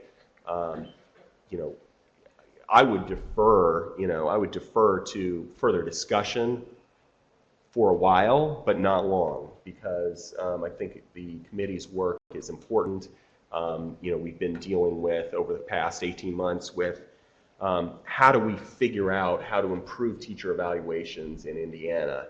And we've been working very closely with INTAS at Indiana University, and they've done tremendous work really informing us and helping us get to the point where we can make some really important recommendations to improve that. And I think for every teacher out there, they want to see teacher evaluations as informative, helpful, constructive as possible. And so I think the work of the Strategic Planning Committee has informed that and will inform that.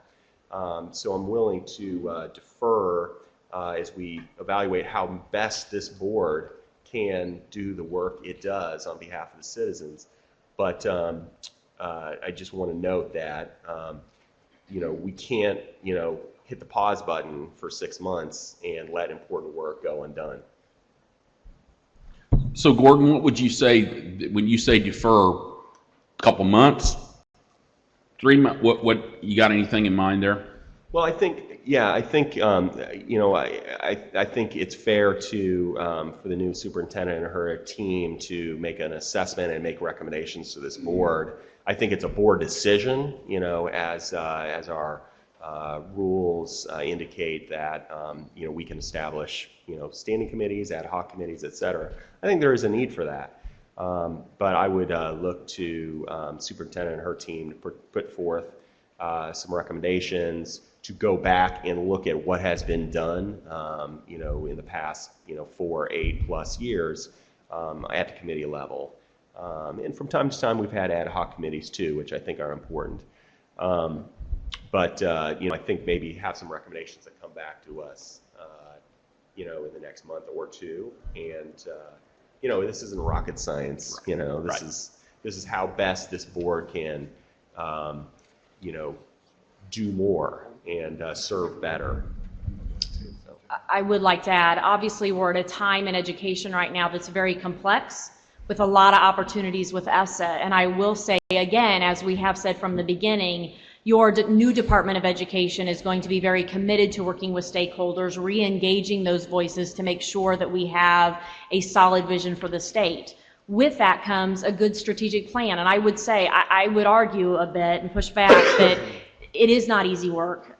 So it's going to take a big effort and a team effort to make a strategic plan that is solid, that is clear, that is easily understood to the field, and that moves education forward.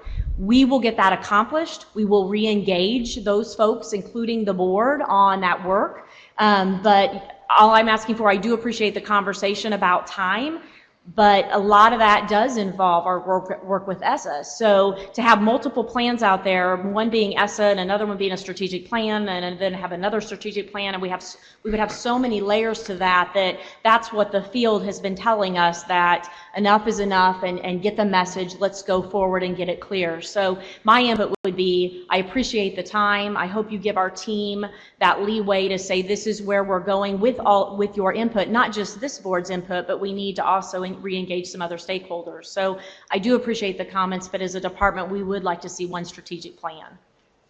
Dr. Freitas? I will amend my motion to table this item to no later than the March meeting. Hoping to provide 60 days, if you have a plan to come back to us in March, that's fine. If you need additional time, we can table for another month. But I think there's some urgency here, and given the professional courtesy of coming back in 60 days with an update or a plan, we can either take action or delay it for an additional month or two. Is that fair? So we have a motion to delay. To table. To table. Until the March meeting. Second. Any further discussion? Is that enough time? Given what you just said? Of 100 days, what is your 60 days, March meeting. I mean, if that's not enough time, let me know. I can certainly move it to April. For There's me, one thing to say an update versus a full rollout of a plan. Those are two different expectations. And so the spirit of this action is in March, either come back with an update where we are, or if you're ready with a plan, then we could vote it that day. But if I say April, I think it's a little late to come back with an update. So I'm asking for is an update or a plan, depending on where you are. I think it's important to point out, we're looking for your input, Superintendent. It's very important, but it is the board's decision whether to establish committees on various issues. And I do respect that. I do. So we have a motion on the table. Any further discussion? BJ? If I could, I think Dr. Bertram's not here, and I'm not going to say this nearly as well as he would have, but I think it is important not only for this board, but as Dr. Bertram mentioned the last time we had this conversation, we can't have a vision from the governor's office and a plan, and a vision from the legislature, and a vision from your office, and a vision from this board. That's not fair to teachers. There needs to be a singular vision agreed upon by all of those stakeholders as to where we want to move for the next 4 years. So I would love, and I'm certain that will be the case, but I would like for us to at least have conversations with all of those stakeholders so there is buy-in from everyone, and it's not a moving target for educators, because that's what it will become if we all have our own individual plans. You just have to know there is a commitment and obligation from the Department of Education to have a solid strategic plan that has re-engaged stakeholders. That will get done. Thank you. Any further discussion? So, Dr. Freitas, would you like to repeat your motion, please, just so we're clear? I'm going to amend the previous motion to table this item to the March meeting for either an update from the state superintendent or a recommendation from the state superintendent on strategic planning committee. Thank you. Roll call, please. Dr. Bertram, Dr. Ernest, Yes. Dr. Freitas, Yes. Mr. Hendry, Yes. Dr. McMahon, Yes. Mr. Watts, Yes. Mrs. Wicker, Yes. Dr. Yeager, Yes. Superintendent McCormick. Yes.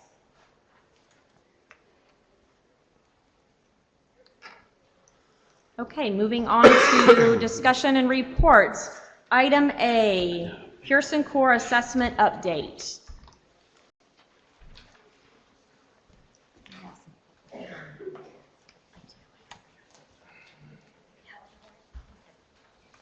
Good morning. Good morning. Good morning. I'm Risa Renee, and with me today is Nathan Estel from the Evaluation Systems Group of Pearson. About 2 weeks ago, we provided to the board through your weekly update some annual summary test performance data with statewide and institutional pass rates for the core licensure test cycle for 15-16, which would be the second full testing cycle year that we have been through with the core assessments.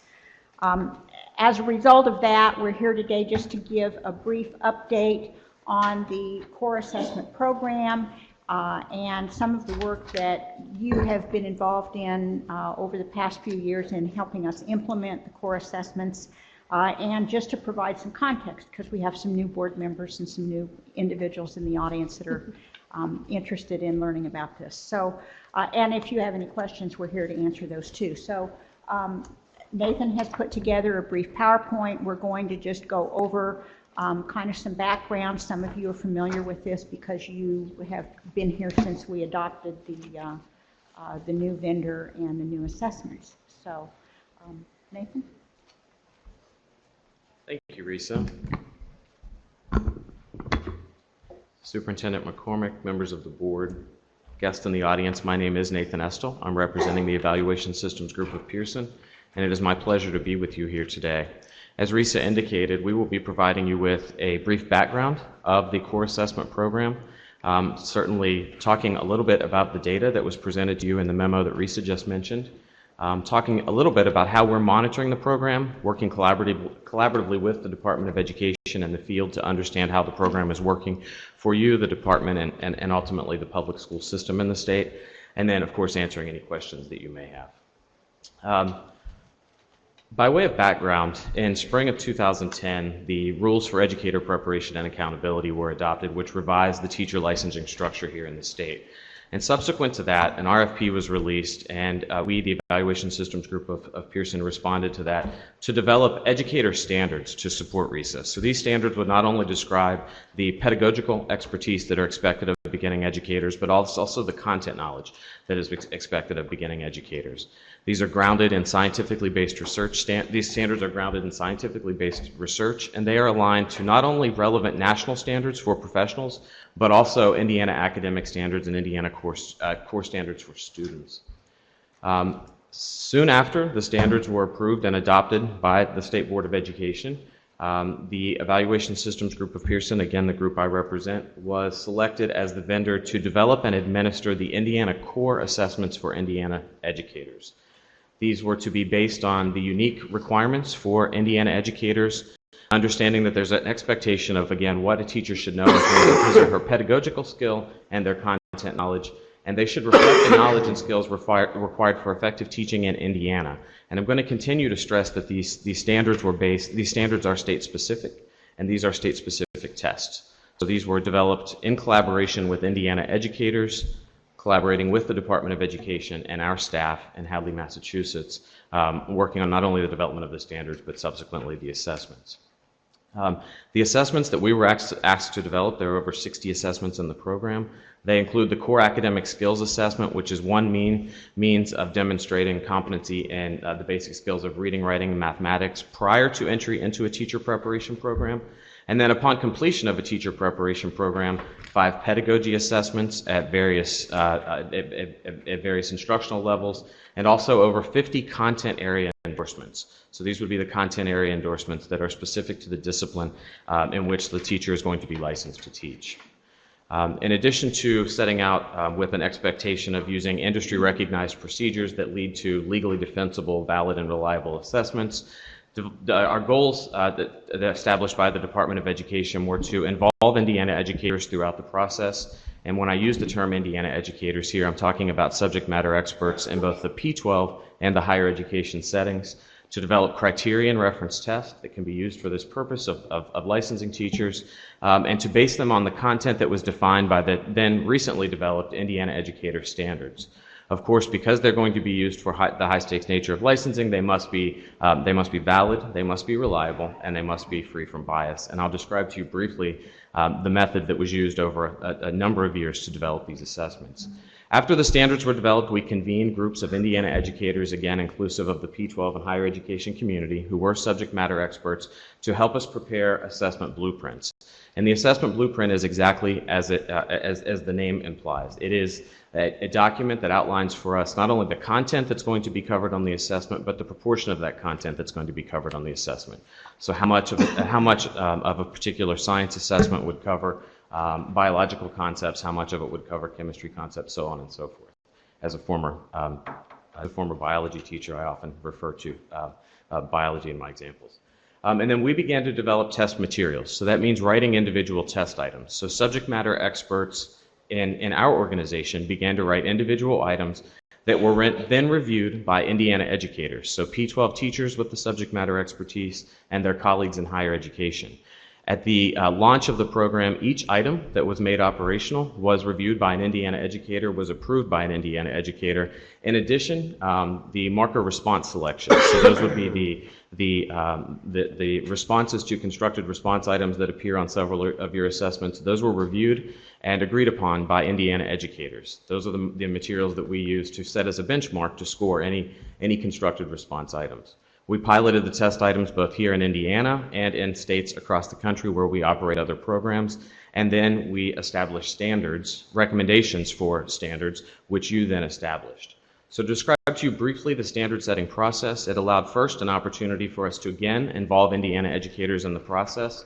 We convened panels for each of the more than 60 tests to review the items, to make a determination item by item, the likelihood that a candidate who was ready to teach in Indiana's public schools would be able to get that question right.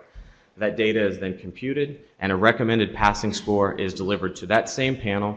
That panel has the opportunity to discuss and come to consensus on what that score should look like. We provide a report to the Department of Education. The Department of Education provides a recommendation to this board, and this board establishes those qualifying scores based on the recommendation of the experts for each of the individual assessments. We then operationalize the assessments. Candidates begin taking the tests. Raw scores are converted to a scale score of anywhere between 100 and 300. And for each of the Indiana assessments, a candidate must score at least 220 to pass the assessment. So when you modify the passing standard, or when you adopt the passing standard, our psychometricians and statisticians are converting those raw scores into the scaled scores that candidates receive. Candidates receive not only their total score, they also receive feedback for the individual domains. So if you go back to the assessment blueprints and the proportion of the content that's covered on each of those assessments, candidates can see on their score report how well they did in each of those different areas. That's helpful in a situation where, unfortunate situation where a candidate may have to retake one of those assessments. Can I ask a question there? I'm sorry, Yes. I don't want you to go too far. Do we review those to see if we have a certain test that the pass rate is not as high as we would expect it to be? Or those, how often are those reviewed, and how are those reviewed? We review performance data weekly with the Department of Education in a weekly meeting. The data has been reviewed since the system was launched, and twice this board has accepted recommendations, and I'll talk about that in just a moment, on tests where the performance wasn't where it was expected when the initial score was adopted. On December 19th, Risa mentioned a memo that you received that contained data about state passing standards for the 14-15 operational year. So that would be from September of 2014 through August of 2015. And then, 14-15, and then for 15-16, it goes from September of 2015 through June of 2016. So there are a few months of data that weren't captured in the report that was sent to you that we're currently running and can obviously provide to the Department of Education to update you. Okay, so they were updated. It's always important for us to note some interpretive cautions, and that is that these are self-reported data to some extent. The performance data is not self-reported, but what we know about the candidate is self-reported. So these are candidates who've taken the test and said that they've completed at least 3 years of a baccalaureate program through a traditional state-approved educator preparation program. So this would not include anybody who was taking a license, who was taking a test to add an endorsement. These are individuals who are coming through traditional preparation programs. There are a number of titles within the data that you received where there are less than 100 examinees. So extreme caution should be used when trying to interpret any of that data, because that sample of test takers may not be representative of future populations of test takers. So from their level of preparation to any demographic information that we may have captured as well. This slide is not intended for you to be able to read, but more for you to be able to reference the information that was submitted to you. Just to remind you that you were given information for the 14-15 cohort, the 15-16 cohort. We provided it to you by their first attempt pass rate and their best attempt pass rate, and also their total mean score. Keeping in mind, when you're looking at that mean score, a candidate must receive a 220 on each of your assessments to be eligible for a license to teach in the state. Some general notes about the program. We're relatively new. We've implemented a new assessment program based on new standards, and there are curricula across the state that are being adjusted, that have been adjusted to accommodate the new standards. There's still a relatively low end for several of the titles, and we continue to monitor those. And there are some variations in performance across variations in performance across different titles. So we may see a higher pass rate on some assessments, particularly the assessments of pedagogy. Candidates tend to do rather well on those assessments, and then there are some subject areas where candidates are doing less well. So we have a number of ways that will continue to monitor that information, work with the teacher preparation community to determine where adjustments may need to be made in the system. So program monitoring activities, and Mr. Watts, this will begin to get at some of your question. Since the assessment program was first operational, we have done analyses on each individual item after each test administration and over a period of time. And what we're looking at to see the characteristics of that item, is it functioning the way it should? So what is the likelihood, as an example, what is the likelihood that a candidate who did well on the overall test answered that individual item correct? If that item over time does not appear to be functioning well, it is removed from the test and replaced with another item that's measuring the same content at the same level of difficulty. We do the same thing for constructed response items to make sure that the score distributions and the level of difficulty of the types of questions that we're asking are similar across different test forms, and that we're getting expected performance across those test forms when those items changed. We're also looking at evidence of how candidates are doing in the state in the aggregate.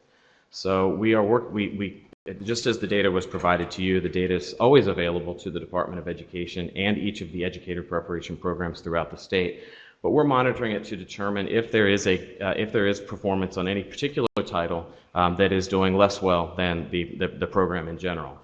So in December of 2014 and again in June of 2015, we convened again panels of Indiana educators to look at those assessments to determine if a recommendation needed to be made to the board to adjust the qualifying scores on some of the titles where candidate performance wasn't where we thought it should be. So in December of 2014, panels of educators came to look at the 4 elementary education subtests, also the other tests that are listed on the screen: English learners, mathematics, middle school ELA, middle school math, middle school science, and then the physical sciences at the secondary level.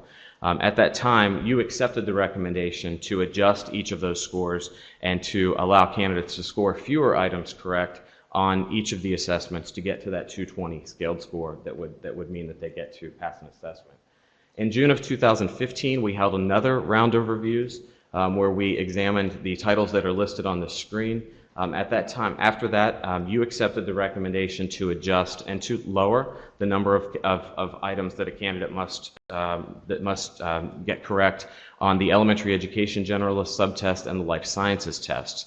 Of interest, when panels of subject matter experts from the state looked at the other assessments, they made either recommendation in the case of historical perspectives to hold steady at the qualifying score where you had set it, or to, in the other cases, the other fields, to raise it. And at the recommendation of the Department of Education, this board at that time did not accept those recommendations from the panels and decided to keep the scores where you had set them, with the exception again of life science and the early childhood generalist subtests, to keep the scores where you had set them, and ask us to continue to monitor the performance of candidates on those assessments to determine if after time and the system had had time to adjust and curriculum had had time to adjust, if candidates would continue, if candidate performance would continue to improve. We also do a different type of analyses, which is the amount of time that it takes a candidate to complete a test. And after doing an analysis in December of 2014, we adjusted the amount of time a candidate has in the testing center to take the assessment on 3 different titles, because we saw patterns that, and these are obvious patterns to you, that toward the end of the test, towards the end of the number of items, the items at the end of the test, a candidate may have either left them unanswered or selected the same response, either A, B, C, or D, for those items. So when we see those kinds of patterns in the data, we then go in to look to make sure that we have given sufficient time for candidates to pass the assessments and made some adjustments accordingly. In working with the Department of Education in recent years and recent months, actually, we have provided a number of different support activities, faculty webinars that describe in greater detail the information that I just presented to you, but also how best to support candidates in understanding how to not only register to for the test, but to understand what is expected of them in the testing center, the type of content that will be on the assessments in front of them, but probably more importantly, how to understand the standards, or how to access and to think about the standards on which the assessments are built, to make sure that there is an alignment. The curriculum is aligned to those standards. Those are your state-approved standards on which the tests have been built. We've also done webinars for faculty on Results Analyzer, which is an interactive tool that we use, that we make available to the state and to each of the educator preparation programs, that allows them to, in real time, examine not only individual candidate performance data, but performance data across the program or across the unit. And they also would have access to all of the state's data. This is a state-specific program, so there's obviously no national data that would be available to them in that. We had the privilege of traveling the state with Department of Education staff to visit individual campuses where we did regional listening tours, invited faculty from colleges of education, colleges of arts and science, to come learn a little bit about the program, but more importantly, tell us what their candidates are experiencing when they're taking the tests, what their faculty are saying about the content that the tests are covering, and that was a very positive experience on our part to get to talk to the folks who are using the assessments. We recently implemented candidate vouchers for partial fee retakes. So we are providing candidates with if they're unsuccessful on their first attempt and identified areas of shortage, they will be notified, when they're notified that they did not meet the state's passing standard, that they're eligible for a partial fee partial fee reimbursement for their retake, so they don't have to pay the full cost of the test on the second time they take it. We're also in the process of launching candidate webinars, so candidates who are about to sit for this examination can talk to our experts who have either prepared the tests or who analyze the test, to help them understand, again, some logistics about what they may expect on test day, but also, of course, how best to prepare for the assessment before they get into the test center. So with that, I'll pause, maybe take a breath, and entertain any questions you may have. So I appreciate how much work has gone into it, and I appreciate all the Indiana educators who've been a part of it. And I've had the opportunity to sit in on lots of different levels of it and stuff, but being out in the field, I still hear, a lot of concerns, and I've talked to Teresa. She knows this is a concern of mine, because I have lots of schools in my area who still have trouble filling positions because I have, people who can't pass certain tests, and specifically, I look at some of the scores and some of the pass rates, and I guess one of my questions for you is, what do you consider, an acceptable pass rate? And I don't want to dumb down kind of I don't want to say, well, gosh, everybody should pass, but I also look at it and think, is 18% an acceptable pass rate? And so, we have to come to a happy medium, because we have to have science teachers. And so, we have to come up with a solution that works where we can meet in the middle. And so, I know that this is an Indiana test, but I would be interested in what's an acceptable pass rate, or what is, or is this a trend that we see across the country in praxis, where certain tests, like the science tests or middle school tests, are significantly lower than other tests. And so we're seeing a trend that is a normal trend, but maybe not to this degree. And so that's my first question, is kind of what's an acceptable pass rate, and is this a trend that we're seeing nationally? I can speak to programs that we've implemented in other states. that are similar to the Indiana program. I will refrain, just as I would if I were speaking to one of those states, from calling them out specifically by name, but there have been a number of other states that have decided to move from an assessment that uses national standards, that is what some would refer to as off the shelf, to move to a state-specific assessment program. In those states, we do see in certain titles, particularly in the sciences or mathematics, we do see a decrease in the performance of candidates when the program is initially launched. And then over time, either curricular adjustments are made on the part of the preparation, or we do, just as we did here, adjust the qualifying score to allow more time for those adjustments to be made, so not to impact the pipeline of candidates who are coming into the classroom. There are a number of different ways that states, and I don't have the expertise that Mr. Bogan would on department staff to know how the accreditation process works, but 80%, it's usually, for a lot of states, is an acceptable pass rate for state accreditation or state approval processes. So that's a number you can shoot for. That's a number that you would see on best attempt, not necessarily first attempt, but Right. on the number of times that a candidate would take the assessment. So, when I look at our best attempt column, and we have some of them in much, much, much lower than that, I'm concerned because I know we've been offering, emergency licenses and waivers, and I appreciate that because, again, we've got to have teachers in these classrooms, and people, as you're saying, they've gone through the traditional preparation program, so we're not talking about people who are just jumping in and saying, sure, I want to teach science. They've gone through accredited programs, but they're wearing out their emergency waivers. And so we're to a point where we've got, to support them. And so then, in addition to my concern about the pass rates, I also know they're struggling to find supports. And so, you mentioned faculty webinars, but if I'm out of the program, that doesn't help me. And so, and retaking a test, if I'm retaking a test and I don't have support materials and study guides and things, I'm studying what I've already been studying, and I didn't pass the first time, I'm not passing it the third and fourth time, and all I'm doing is spending more money, and in many cases getting more and more stressed out, and now I'm teaching full-time and trying to do it too. And so, I want to know what supports, like, do we have study guides in place for all of these that are what I consider kind of our concern areas? Right. On the test registration website, the test blueprint for every test is posted. There is a study guide for every test. For many of the tests, there are also practice tests developed. And under our management of the assessment program, we are working with Pearson to develop over the next 2 years 9 additional practice tests for areas where a practice test doesn't exist currently.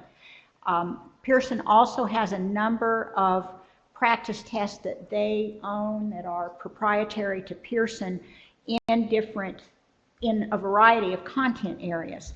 And they are reviewing those practice tests, and if they can determine that there is an alignment to Indiana standards of at least 90%, they're going to make those additional practice tests available on the website for candidates too. So there are practice materials, there are preparation materials, and there are study guides out there that are available. And those can be accessed through the same website where individuals go out to register for the tests. Any other comments? Dr. Freitas? I have 2 questions. Nathan, how were the cut scores set? Because it seems that we can set them by political means to be sure we have enough students who pass or enough students who fail, or we can go through a widely accepted psychometric way of doing this by engaging Indiana teachers and so forth and so on. And I think Pearson has gone through that process that makes the test valid and reliable. And so when we see a licensure area with 100% or 0%, although I didn't see any 0, that's defended through a psychometric process that is widely accepted through the profession. Is that correct? That's correct. Okay. My second question deals with being a reflective policy board member. We made some changes to the cutoff scores in June of 2015. So I'm going to cite two examples and ask you to comment on those.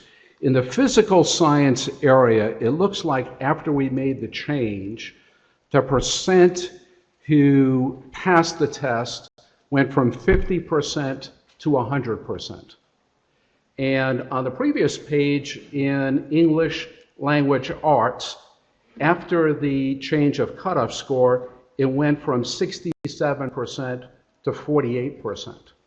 So we have two kinds of ways in which it went after our policy change. One went up, doubling the percentage who passed, and one that went slightly down. What are we to make of that as a policy board? I would go back to the interpretive cautions that I mentioned, that it's still a relatively low number of test takers at this point, particularly since the change has been made. And it would be difficult to make any generalization about future populations of test takers based on that relatively low end. So my recommendation would be, and it's a commitment we've made, is that we continue to work with the Department of Education to watch for that end to increase, to make sure that that the performance is what you would expect, which is when you lower the cut score, you would expect more people to pass it. So we need to continue to monitor that closely to make sure that the policy decision that you made was the right one. Yeah, the one that I cited that went down, we had 33 test takers in 14-15 and 63 test takers in 15-16. That number seems to me to be statistically significant. So can you elaborate more on, are you looking for additional years of data? It would need to be additional years, which would obviously yield more test takers. Anywhere under 100 test takers, it's really difficult for us to make generalizations about how that population would perform, and even at that number, it's still relatively low. So we obviously need more people in the pipeline there to continue to monitor it, and would be happy to continue to provide the department to provide to you updates as more candidates take the test. My final question, when you see anomalies in certain licensure areas, you pinpoint those, I understand, but do you look at all the other licensure areas in general for changes from one year to the next and at least examine why that happens? Yes. Okay. Yes. Thank you. Dr. McMahon? Yes. So is this data being disaggregated by university, and so we can see some universities that are having higher success rates by the area, and any plans to have universities work together if they have a lower rate to improve what's happening for those students? So I can answer the first part of the question, and Risa, I'm going to ask you to answer the second half of the question. Yes, that information is provided to the department, and I believe it was in the packet that was distributed to you, and it has, for that particular data set, I think it has the best attempt of percent passed, percent non-passed, and then the mean score for each institution across the different licensure areas. The issue with that, when I examined it and our psychometricians and statisticians looked at it to advise me, there's a relatively low end in a lot of those campuses, particularly in some of the lower volume fields. So in terms of asking campuses to work together, I would ask Risa to speak to any plans that there may be in terms of future professional development for faculty or opportunities for collaboration. We have worked with Pearson on, as we mentioned, the faculty webinars, but we have also had a lot of discussions with the institutions about really ensuring that they are working to align their curriculum to the educator standards, because I think we have found that although that work is ongoing, it's happening on all of the campuses. It's probably not happening at the same rate and to the same depth in every campus. And so that may be the reason that you're seeing some real variations in pass rates from university to university, because it may depend on where they are in aligning their curriculum to the educator standards. One of the reasons we went out on the listening tours last year to the regional campuses was to pull in faculty from the colleges of arts and sciences, and not just faculty from the schools of education, because many of the candidates for licensure they're not taking their major courses in the School of Education. The School of Education faculty are aware that there are standards for educators and that the programs are to be aligned and the assessments are aligned, but that information may not have been communicated out to the math professors in the School of Arts and Sciences, or the geography professors, and so we invited, during those listening tours, we invited content faculty to come to those sessions and learn about the educator standards and learn about the alignment of the assessments to those standards, so that they would understand that their math major was also going to be a math teacher and needed to meet the educator standards that we are expecting them to align their curriculum to, and to prepare their teachers in, and that they're going to be in. So we think that that effort that we made out in the regional campuses last year really was kind of an aha moment for a number of the content faculty members on how they need to work together more with the schools of education faculty to be sure that the curriculum is aligned. And we've had some very good examples of that actually happening over the past year, where I think institutions are doing a better job of that. However, that is still kind of downstream for some of the candidates that are coming out now who are attempting to take the tests and pass them. They may not have had the benefit of the better alignment, the closer alignment of the curriculum that maybe is in effect this year or will be in effect next year. So, you know, we're dealing with some of that too. So what kind of response did you get when you did your roll call and professors come and talk to us about or hear from us? What kind of response did you get? I think it was a pretty positive response, don't you? Yes. For the most part. We Positive got a little bit of pushback. In numbers or anecdotal responses, or what do you mean by that? You mean in terms of how many attended and were they engaged in discussion with us? Both. Both? About 75 faculty members from around the state participated in we did 4 listening tours, or in 4 locations, and so we had about 75. And the discussions were pretty engaging. They pushed back a little bit, they asked a lot of questions, but we felt it was really a productive use of our time to be there and have those discussions. What was the pushback? What was the pushback, just out of curiosity? Here's what I keep hearing is, our high schools are sending students to the universities and they're unprepared, and we have to do all this remediation, and I'm not sure that's accurate. I know there's remediation, but why is there remediation? And if university professors are not coming forth and attending these sessions and then changing their curriculum, as you're suggesting, and modifying, not changing, modifying that curriculum to help the pass rates, that's the reason for my question. That's the purpose. Okay. Well,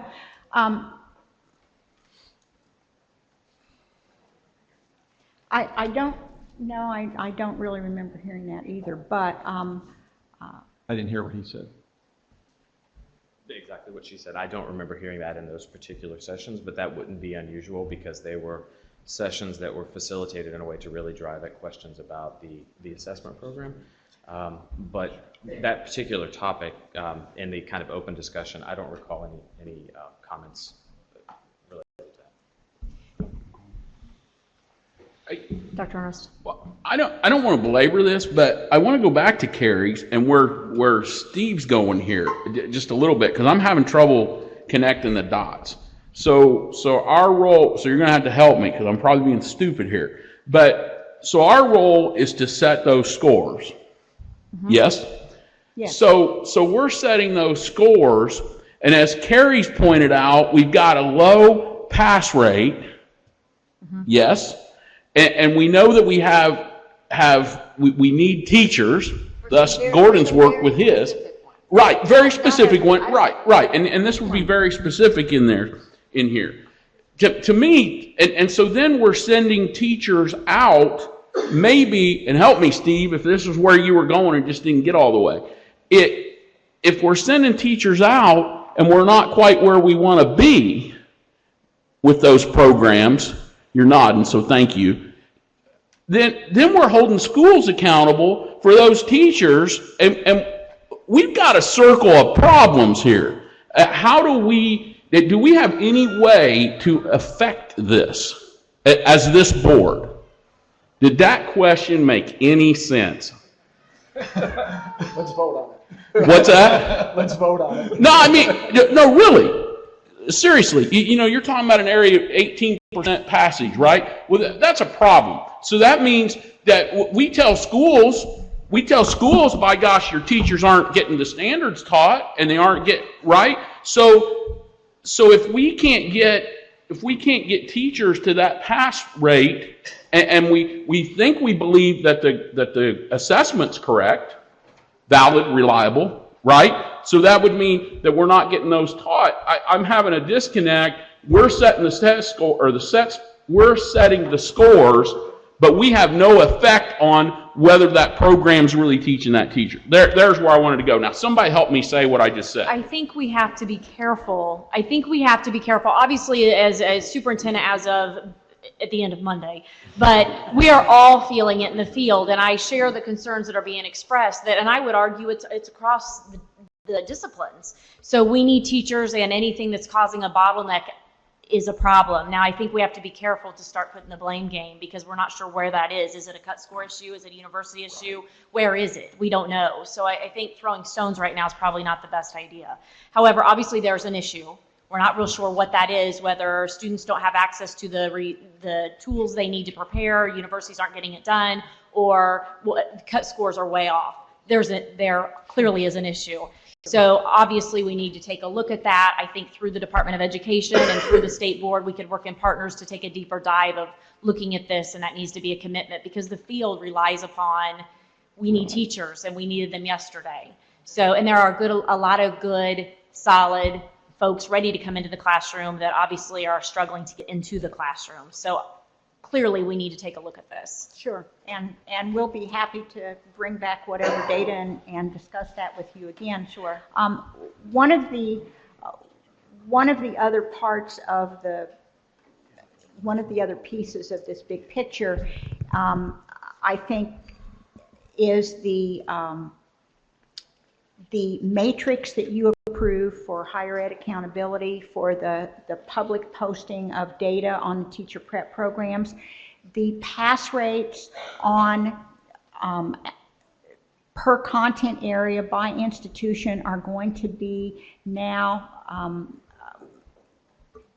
examined a little closer, because they're required to be posted publicly based on House Enrolled Act 1388 3 years ago. So this is the first year that matrix went up for the first time in November, with all of that data, which includes a lot of data about how the candidates are performing out of each teacher education program, in order for the public to be able to view that. And so I think probably we're going to see more attention from different directions about teacher preparation and licensure and testing. And so there are going to be other avenues and opportunities for us to look at that, because there's going to be attention from different directions on that. BJ. Okay. If I can piggyback here, I think that what they're alluding to is that as these teacher prep programs come before us, I think this is data we would like to see. And I think that's our only skin in the game. It's just, as those programs come in here, that is a breakdown that we need to let them know we want in advance. We want to see what your pass rates are, because, well, I'm not throwing stones. Right. There's accountability in every other level of education. It doesn't stop when it gets to higher ed. Sure. When we have institutions that are coming in for approval of new programs, we can ask them about to provide their data about how their candidates perform on the licensing assessments in other areas. Also, on the federal level, with teacher education accountability, there was a proposed law that was going through Congress last year that would have set federal requirement for a report card for each institution, and that did not get through the process. But I understand That is going to be brought up this session, and there doesn't seem to be a lot of disagreement with that. And so we'll have the federal government requiring institution to report on this factor as well as others. Right. Secondly, That's I would true. ask that as we accredit these institutions coming forward at a state level, that this data for that institution be included. And any other data that you feel is important for us to take a look at that institution. There's many fine institutions doing a great job, and again, we should celebrate that, but those who are not meeting these requirements, I'd just like to know why and what their insights are. We will certainly include that in the required materials when they come before you. Thank you. We appreciate your comments. We do have 3 public comments after Dr. Yeager that I do know want to address this item, and then I promise we will take a break. So, Dr. Yeager. I totally agree with you two guys, Mr. Watts and Dr. Freitas.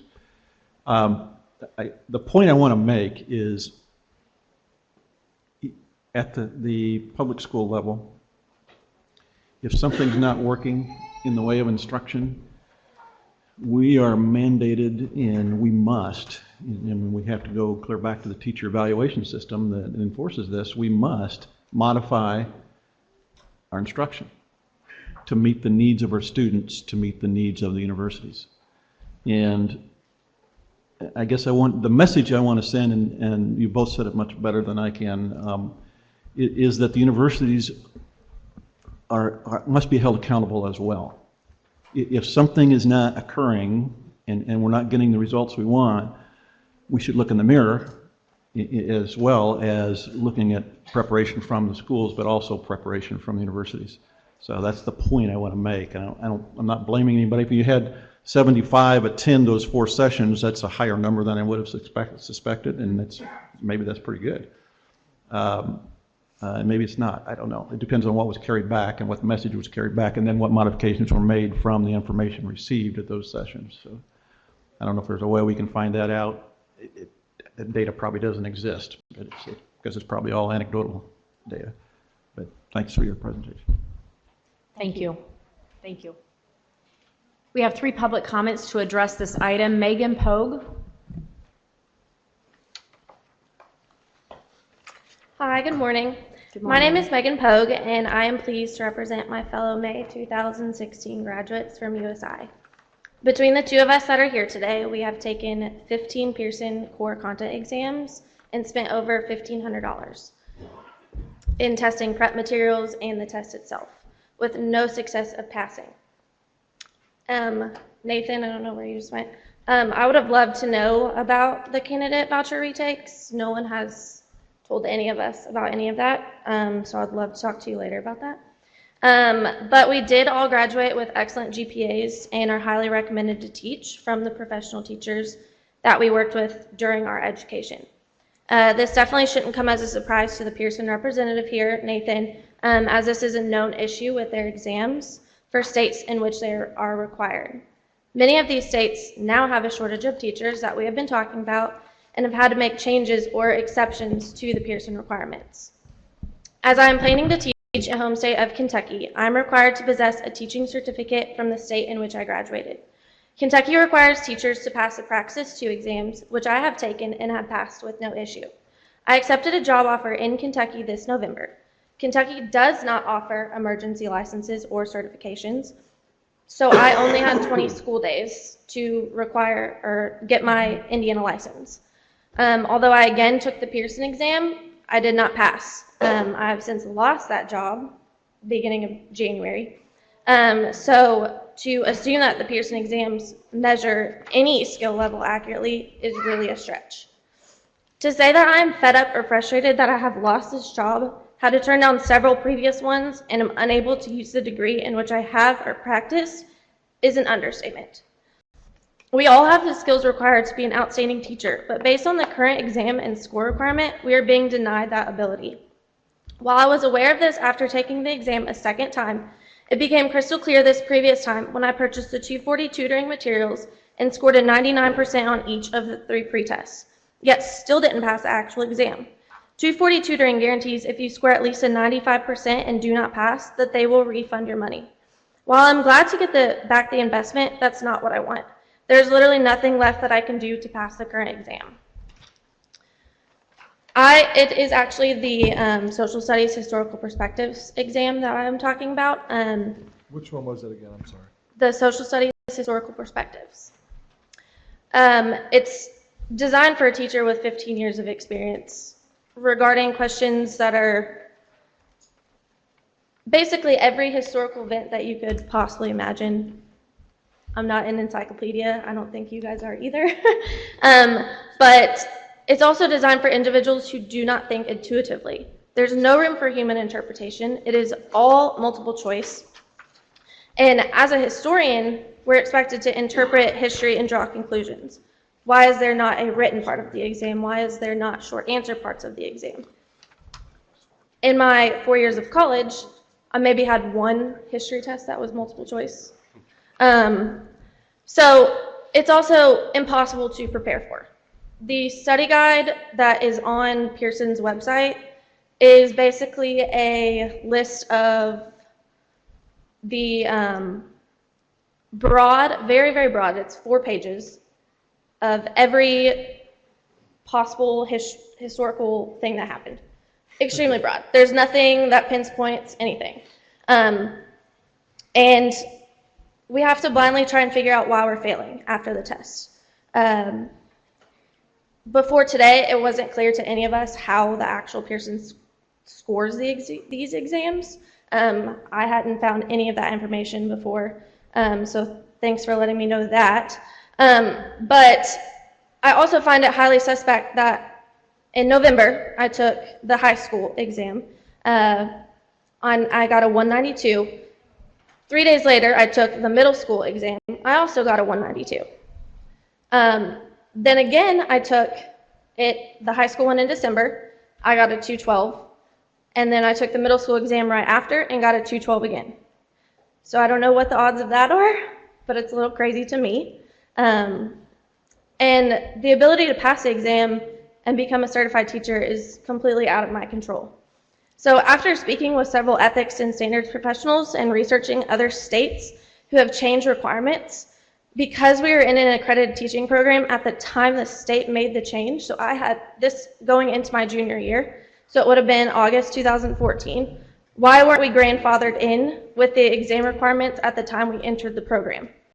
So this means that my graduating class and anyone before the time of the switch should be held to the certification standards prior to August 2014, taking the Praxis 2 instead of Pearson.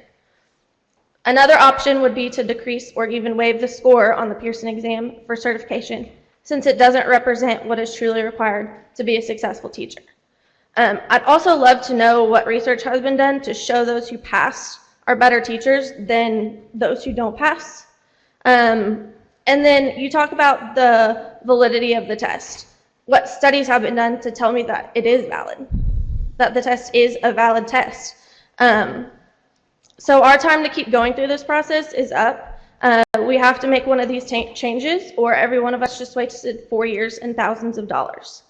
So how many passionate, smart, enthusiastic, and knowledgeable graduates do you have to lose before something is done to ensure we have a fair and relevant chance at securing a teaching job? Thank you, Megan. Thank you. Jordan?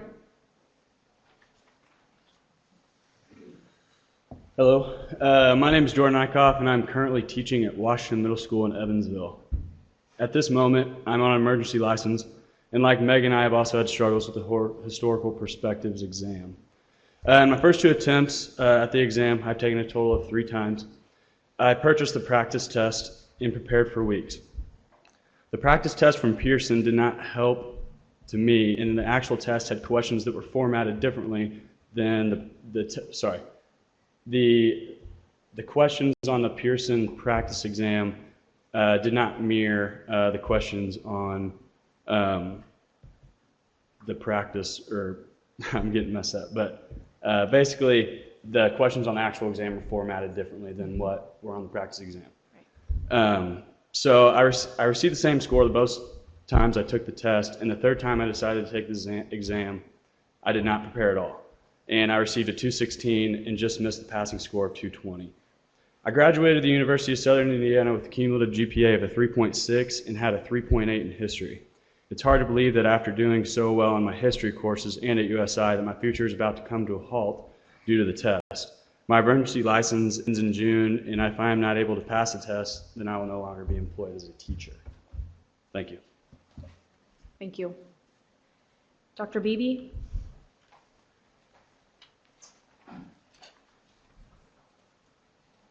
Good morning. Good morning.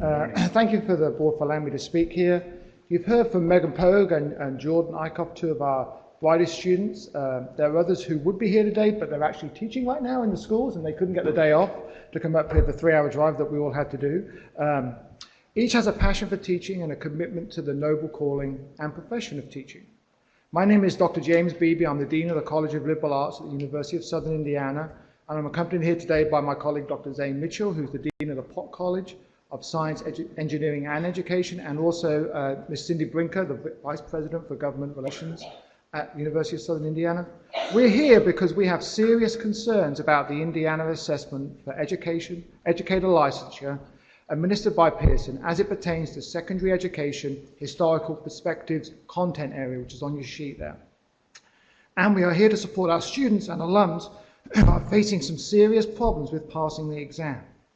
Now, Indiana, as you know, has a growing, even acute need for qualified teachers. USI graduate students are prepared to be history teachers.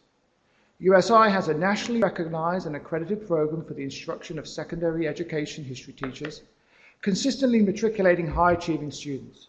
USI has mapped its history teaching program components to the Indiana REPA standards to which the licensing exam is keyed and found no gaps, and in many instances where students have overlapping and repeated opportunities for learning and growth. It appears to me that this is not just a USI issue, it's a statewide issue. Pass rates have declined across the state at all institutions for which there are records. I've spoken with the interim dean at Indiana State University, and he shares our concerns. Indiana University of Bloomington also shares our concerns and has endorsed the statement that I'm making to you today. I have that from the dean there. Also, Ball State has the same concerns that we do. Institutions were working on this issue when Megan Pogue took the initiative to ask this issue to be placed on the agenda today.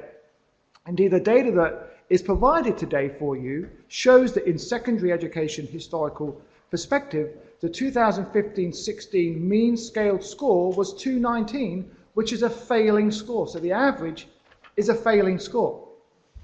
As the data presented for today's meeting indicates... Can you say that one more time? I apologize. Sorry, I'm not a good statistician. But no, I'm not either. That's why the average score is a 219, and the passing score is 220. Okay, so the average score that students are getting is 219. That means the average student is failing, or more than 50% are failing. This is a significant drop. In 2014-15, there was a 72% rate. It's gone down to 57% in 2015-16, with only a 45% pass rate for first-time test takers. Our institutional data is similar to that. The implementation of the new Indiana Core Assessment for Educator Licensure makes a clearly detrimental impact on the efforts of highly qualified and well-educated teacher candidates who cannot pass the current content exam in history. All the students that I've spoken to have made multiple attempts, having spent innumerable hours and dollars preparing for the exam and taking the exam, totaling over $2,000 in some instances. These students have accumulated a debt that they cannot satisfy in their chosen profession of education. These are all excellent students with a passion for teaching.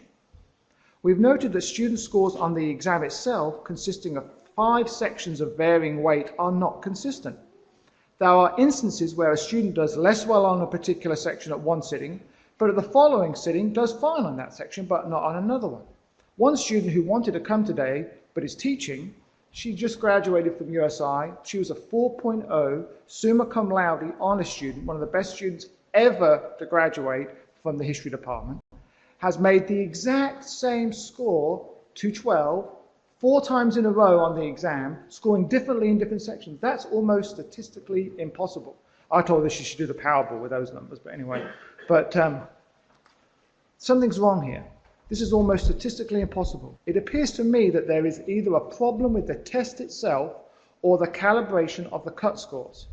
Either way, the student had to settle for a limited substitute teaching job instead of a full-time job. She's now teaching at Bosse High School in Evansville, Indiana. I can see it out my bedroom window every morning.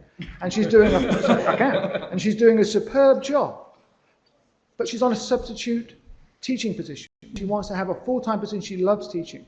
The exam is causing her and her mother a lot of stress and financial hardship. It is a barrier to students having a wonderful career as teachers. Additionally, some teaching candidates have lost existing positions. You just heard of one. Even when the principal wants the person to teach. Am I out of time? So let me just wrap up here. We recognize and support the necessity to assess teacher candidate readiness and the requirement to license the best possible teachers. We support that. But the current instrument does not appear to do this. And in fact, it seems to be a barrier to the education of Indiana students and to the employment of Indiana graduates.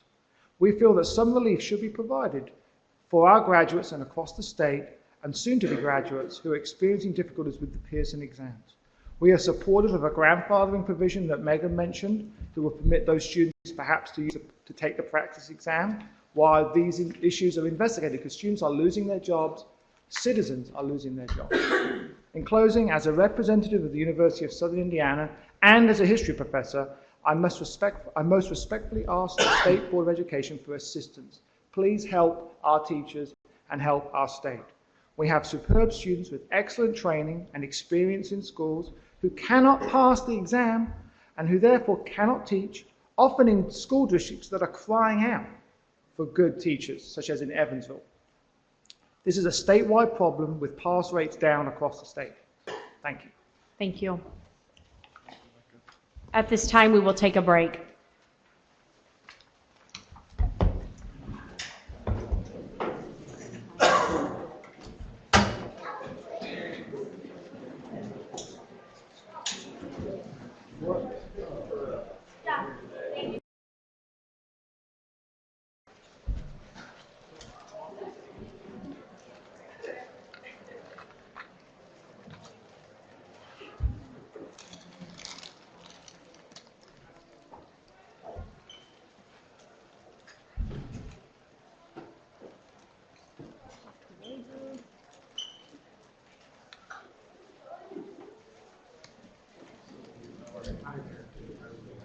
Okay, item C on the agenda.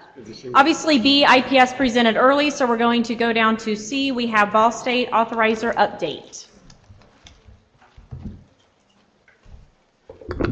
Superintendent McCormick, members of the board, thank you for this opportunity to speak to the board. My name is Bob Mera. I'm the executive director of the Office of Charter Schools at Ball State University.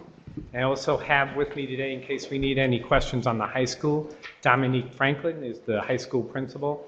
And also John Marsky, which is a member of the board, he wants to help share in this presentation, has a couple points that he'll be making, so I'll be turning to John in a little bit. Since we last met in September, obviously we got lots of questions and doing research and looking at different variations of what we know about virtual schools.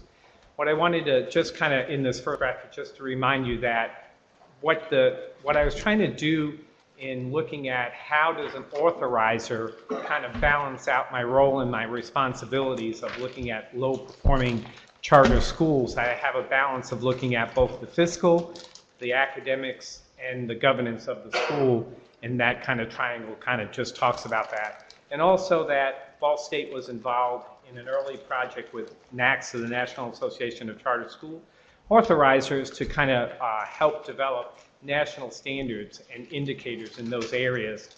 And Ball State was part of what was called a performance management replication grant that we got from them and helped set those standards. And as you can see, the state statute that requires that to have those standards, we were part of that. The heat map, which you saw before in the last data, but this is the 16-17 data. What I point out in interest of this, as we look at this map, and you can see the high concentrations in Lake and Marion and some of the Allen County, but for some of these counties that have, and they all have 91, there's one missing because there's no students in Warren, but what I wanted to point out, and we'll talk about this as I go on, but For some students in the state of Indiana, this is the only choice or option to have a virtual school if they feel that whatever that school in their area is not meeting their needs. There may not be another charter school, there may not be a private school. So for some students, this is an option, and you can see the small numbers in some of the areas, and we'll be talking about that in a little bit. One of the updates I wanted to kind of give you about what the wisdom was and what we did with the Insight School, and start talking about some of the information that we found. Again, we're looking at new students, especially at the high school level, coming in with what we can see as credit deficiency. I've also asked them and some of my other alternative schools to start helping provide me with data, which I do not have. I do not have any student-specific information. Don't really want to know about the individual child, but overall. One of the things I'm concerned about is, so we're missing biology and we get you to biology, but you really don't have the skills. You have a 3rd grade reading level or 4th grade reading level. So my old background in special ed, which told me about what's your level, your current level of performance, I think is another important piece of data point that I'd like to see. How many students are coming in, not just credit deficient, which is impacting part of the grade, but also where they are performance-wise, and look at that. This just breaks out the effective roles and trends of Hoosier Academy in the fall of 2016. And you can see that several of the students with a high number, especially as they get older in grades 11 and 12, are coming in with significant credit deficiency, 10 or 12 credits below where they should be. And we all recognize that with some of those children, you're not going to catch them up in their cohort group or achieve all those credits they need to make up. The same way, this is just a trend data showing kind of the 1 to 2, the 3 to 5, 6 or more, and how many of those students, especially if you look at the 6 or more, are new students that are entering into Hoosier Academy. A high percentage of them are new students. That mobility rate is what I've been being told, that they actually, it's better than last year, which about 30% not returning. It's been in the 40%. But 30% of your student population not coming back is really high. I've talked to superintendents, and superintendents tell me around 3 to 4. If it was 5%, they'd be concerned. So there's a lot of reasons, and I know there's parents in the group today that may talk in public comment. There's 4,000 stories about why I chose this, and some may be for a very short period of time. Some may be a choice for K-12. I'm going to use a virtual setting for all my years. I may need it for 1 year. I may need it for 2 years. Just more data points. What I wanted to show in this chart is what we started to look at in cohort rate, and the red numbers are what I tried to figure out, and these are Bob's numbers, what we did, right? So the cohort is 558, right? And that's a 22% grad rate. But what I was trying to figure out and look at was how many of those students that we see that were participating, didn't drop out, didn't do that. We boiled it down to 298, just to make my point here and be brief. Out of that 298, 122 actually graduated, and so that makes it 41%. And I'm not standing up here and telling you I'm really excited about 41%, but there's students that are passing, and we're trying to figure out what that true number is in the cohort. Dr. Ernest isn't here for various reasons. Now, what does this graphic show? So what I asked them to give me was, out of all those students that are coming up, if you kind of think of it this way, up to the line, right? And these students are ready to graduate this school year if they take all their classes. They had 14 students that were ready to go, right? 13 of them graduated. So you can say 13 out of the 14, and you get that grad rate. I'm not saying that's their grad rate. Please don't misunderstand me. But I'm saying if the student was ready to go, there was only that. What I found, is I went back, if you look at that 222 that actually graduated, right? I started to look at who they were and asked them for credit deficiency. The majority of those students that they actually did get to graduate were somewhere between 2 and about 6 to 7 credits deficient, but they still got them across. They still got them to graduate in that year, even that they started at the starting line, maybe a little bit behind their peers that had all those credits.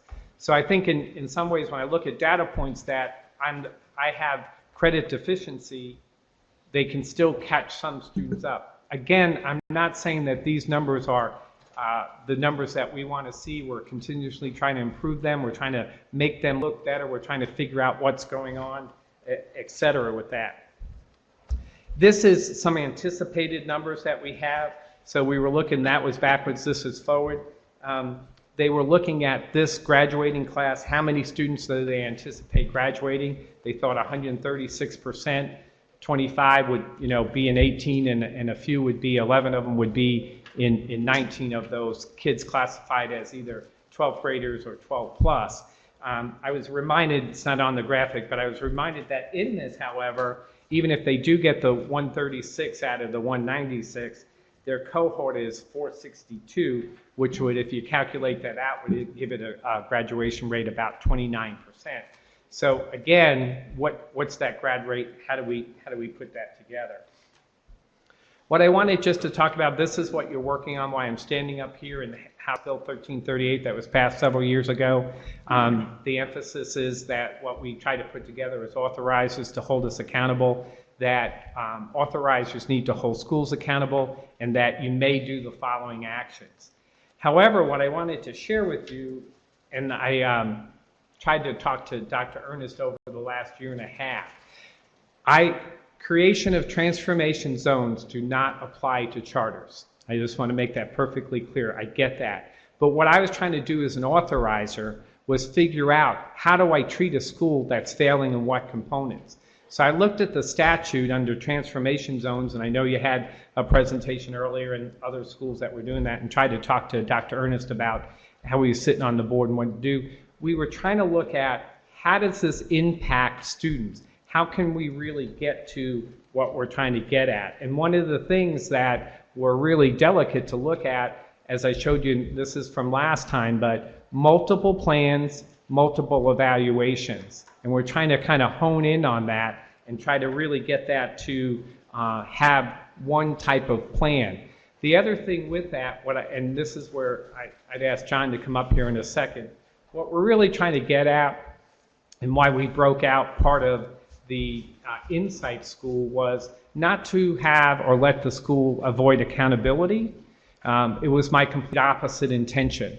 My intention was to actually give it more clarity and transparency on the numbers and see what exactly was happening, because my background in special ed, when we worked with co-ops, we asked the co-op to say, well, give me your suspension and expulsion data. And we'd look at somebody really high and we look at somebody really low, and they'd come out in the middle.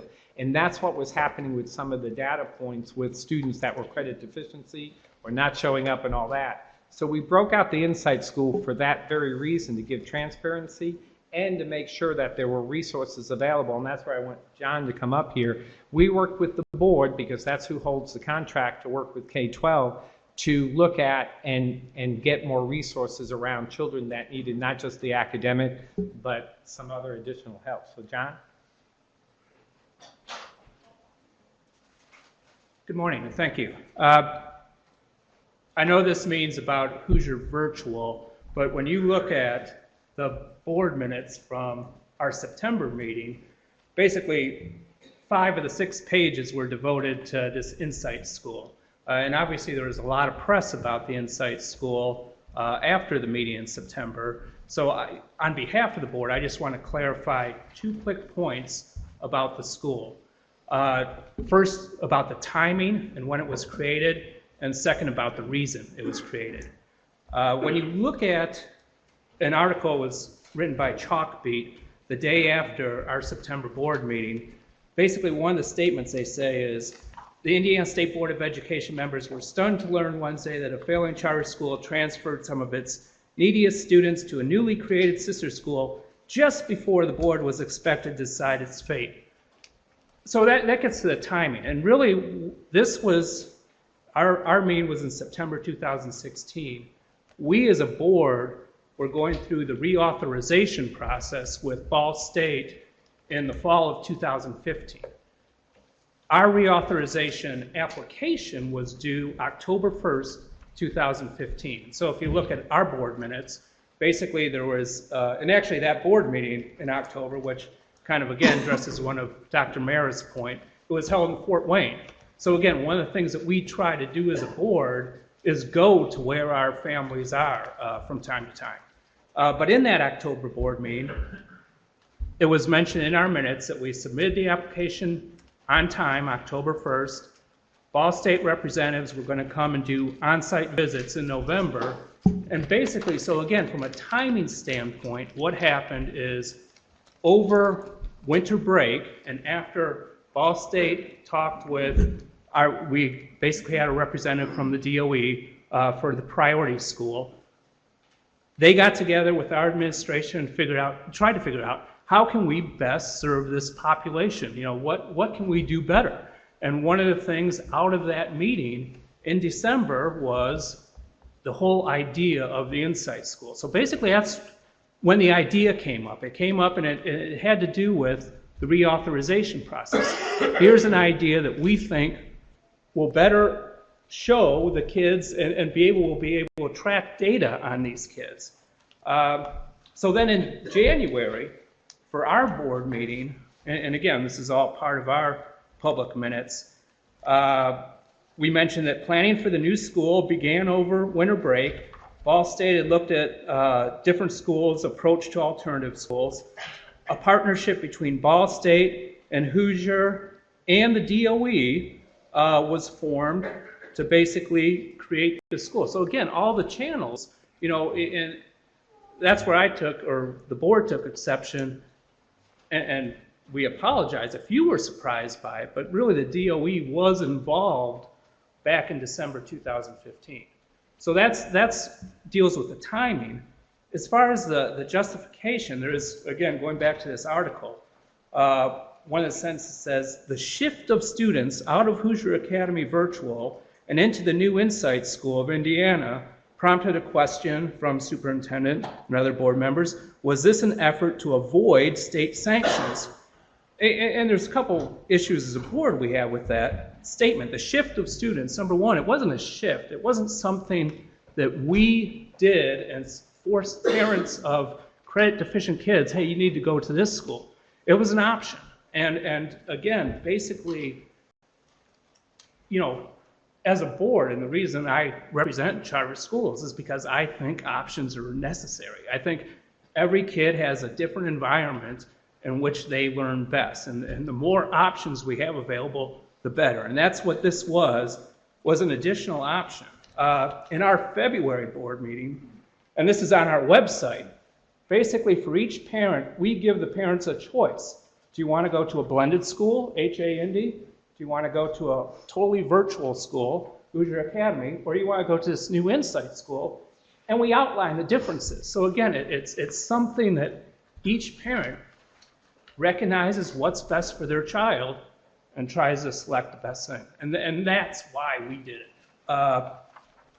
Final point I would just make, again, going back to this article, the last sentence it said, it's concerning that Hoosier Academy is able to skirt public accountability by creating a new last-minute charter school. And again, as Dr. Mara said, the reason we created this was not to skirt accountability, it's actually to focus on these students who are credit deficient, who say, hey, I want a little bit more help in the home, which is what the Insight School offers. It offers in-home help if necessary. We have the school separate from a financial standpoint. Again, all that is so there's more accountability. We can see whether this is working or not. So we think we're increasing the accountability, we're increasing the transparency, and basically we're increasing the services we can offer this population. So that's real quickly. I just wanted to address really the timing and why we did it. Thank you. Can I ask a quick question, Superintendent? Yes, go ahead.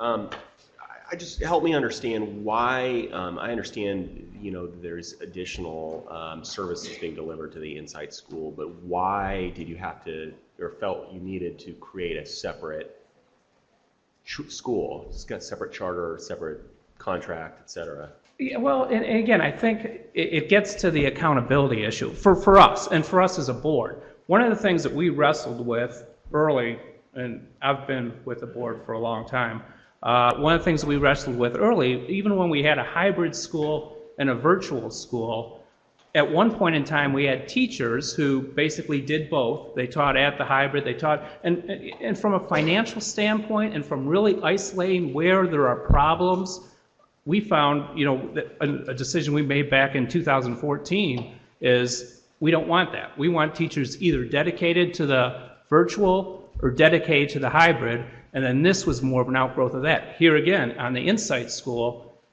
we basically interviewed all new teachers. If some of our existing teachers were interested in the Insight, they had to go through an interview process. So again, it's really to bring it more accountable for, at least that's what our thinking was. By making it totally separate financially and individually, we'd be able to isolate it a little bit more.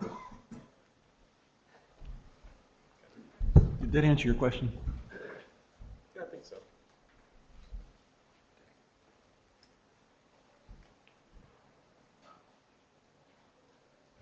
So on this, Ball State's going to hold them accountable to the plans that they had and et cetera, and try to look at trying to consolidate the multiple plans into one. Just to remind you that when they were evaluated by Advanced Ed through corporate, they gave them a 5-year accreditation. We gave them a 2-year renewal. And so if I can kind of explain where we're at with the 2-year renewal. So the renewal, the contract that we gave them is for 16, 17, 17, 18. That's the 2 years we have. We're trying to disag out all the baseline data points right now of the 15, 16, which we presented before, and we're still looking at additional data. So my ask is really on this slide, right? So what we're trying to do right now is they're in the middle of that accountability for these data points under this year. When they get to 17, 18, we won't be using those data points.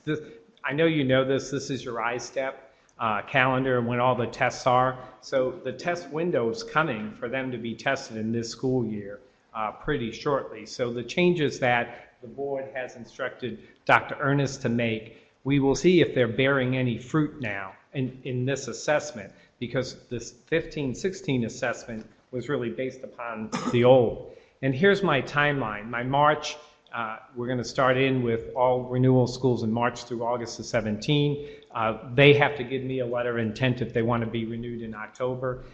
You can see that our external review teams will go out in August and November, and then on or before January 15th of 18, you make the renewal decision.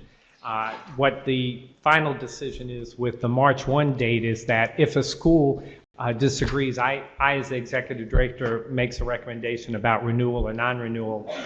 If they have a non-renewal, they have the right to an appeal called our reconsideration process, and by both contract of Ball State and state statute, a final decision on renewal has to be made by March 1. So that's why my January date to that is important there to look like.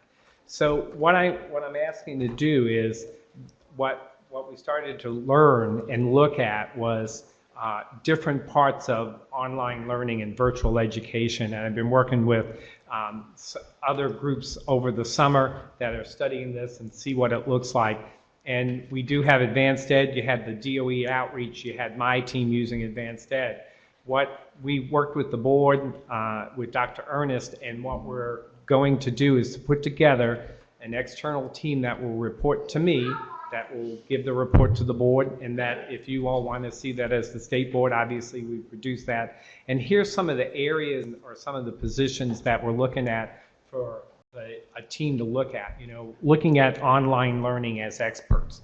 There's, Ball State has several master's programs that were just rated highly, and so there's experts in the field on online learning.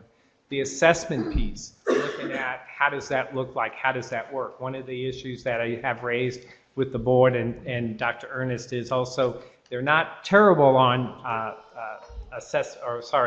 participation, but they're lower and they could have got other points. Also, I bring up the point, and I know there's moms and dads in the room today that do this, but in my glory days at the department, I worked on accommodations, and we always said you can't give an accommodation on assessment that you don't do in the classroom. These students are educated in their homes, and for security reasons, which I totally understand, they're brought to different places around the state, shopping centers, et cetera, places where they can do, and that's outside their normal environment that they're learning in, and you could have a long time talking about that.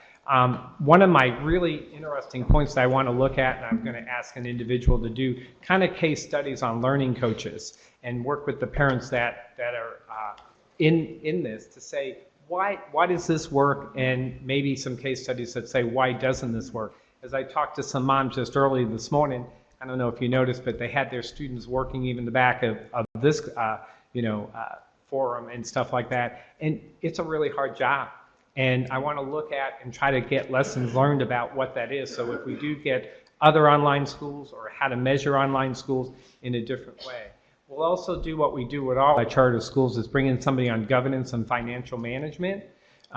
That's a key component for all schools that we do, but we'll have that. We'll look at the curriculum that they have. And also I've been talking to several authorizers around the country that have online schools and pull together some of their expertise and how do they measure.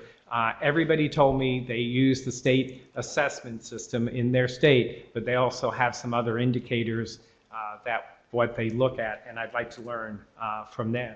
And then, John, if you just want to kind of wrap up on that point. We worked with the board to look at this team that would help us review the school. And my only comment on this slide is, obviously as a board, we're really excited about this. If, again, going back to our meeting in September, if you recall, there was a question. Well, one of the options that you have as a board is to reduce Ball State's fee as an authorizer. What we think this shows is basically, again, as an authorizer, this is costing Ball State some money. They're dedicating resources to our school to really find out how can we make things better. So again, this is something that we're really extremely excited about. And you know, the only other thing I would add, and I think you all have a copy of this book in front of you, you know, this is stories from over 180, and again, that was a question at the September meeting. You know, why do people choose Hoosier Virtual or Hoosier Academy? Here's 185 different kids from incredibly diverse backgrounds telling you why. And that's why we as a board are proud to represent the school. May I ask a question, Yes. John? Yes. I meant to catch you before, but some follow-up from your previous report. You were referring to an article. Where was that article from? It's an organization called Chalkbeat, but it was, you know, actually it was carried. The IBJ referred to it. I think in the Muncie paper there is a reference to it. So it was carried by a lot of various newspapers. And you stated your intent was not to skirt the rules and regulations, but in fact that's what happened? Are you saying that? No. I guess I was denying that happened because, again, these meetings took place in December and everybody was involved in them. People from the Department of Education, people from Ball State. Okay, that was the timeline you were talking about. Yeah. Okay, so why, let's go back to, I'm going to go back to what previous questions, why not modify the existing school and include your modifications in with the existing school rather than have it appear as though there was a skirting of the rules and regulations? I guess, and again, my answer for that would be our EMO, K-12, has done this in other states. So again, rather than recreating a wheel, we're using a model that's working in other states. And basically the way they did it, their model was to create a separate school. So again, we realized we were under pressure here, and rather than, again, trying to figure out how this all works, we wanted to take an existing model. So other states had a similar model to your A, and other states then had a similar model to B in a similar type of situation? Other states had created an insight type school, a separate school to, you know, basically address the needs of credit deficient kids. And they already had the similar of your original school, similar type situation with your original school? Is that okay? Okay. Other states have done that. So talk to me about, I always go back to what's best for girls and boys. What's best for girls and boys in this situation? Why is it better to separate those? You said separate the the staffs of the Right. two entities. Right. Talk to us about how that occurs and what data and analysis and research you have that says that it is better. And again, from a board standpoint, obviously I'm relying on our administrators. And I don't know if Dominique, if you want to address that or. Yeah. Sure. Welcome. Good afternoon. What separates the schools, so the Insight School, from my understanding, has a different, they have a different staff, and they have more support, more wraparound services. They operate on a different schedule, so it's more of a block schedule, so students are able to accrue more credits throughout the year, so it is different. So which is why it also needs to be treated as a different school. I don't have data to support what you're asking at this point. It is new for us this year, but other schools like inside Arizona, inside Ohio, they had that data. So I know they were involved in the planning with the principal of Insight School. Yeah, I'd be interested in seeing some of that if we could, Bob, if we could get that around, and maybe it's just me. Maybe everybody else is not interested in that, but. Can I just follow? And from an authorizer point of view, right? So I'm looking at different contracts with them. So say this is a failed contract, then you're eliminating just that school. You're not eliminating all the other schools, right? Okay, So- define that, that school, which so, that school so are you talking have about? I have three contracts now. You have a virtual K-12, you have a hybrid, and you have the Insight.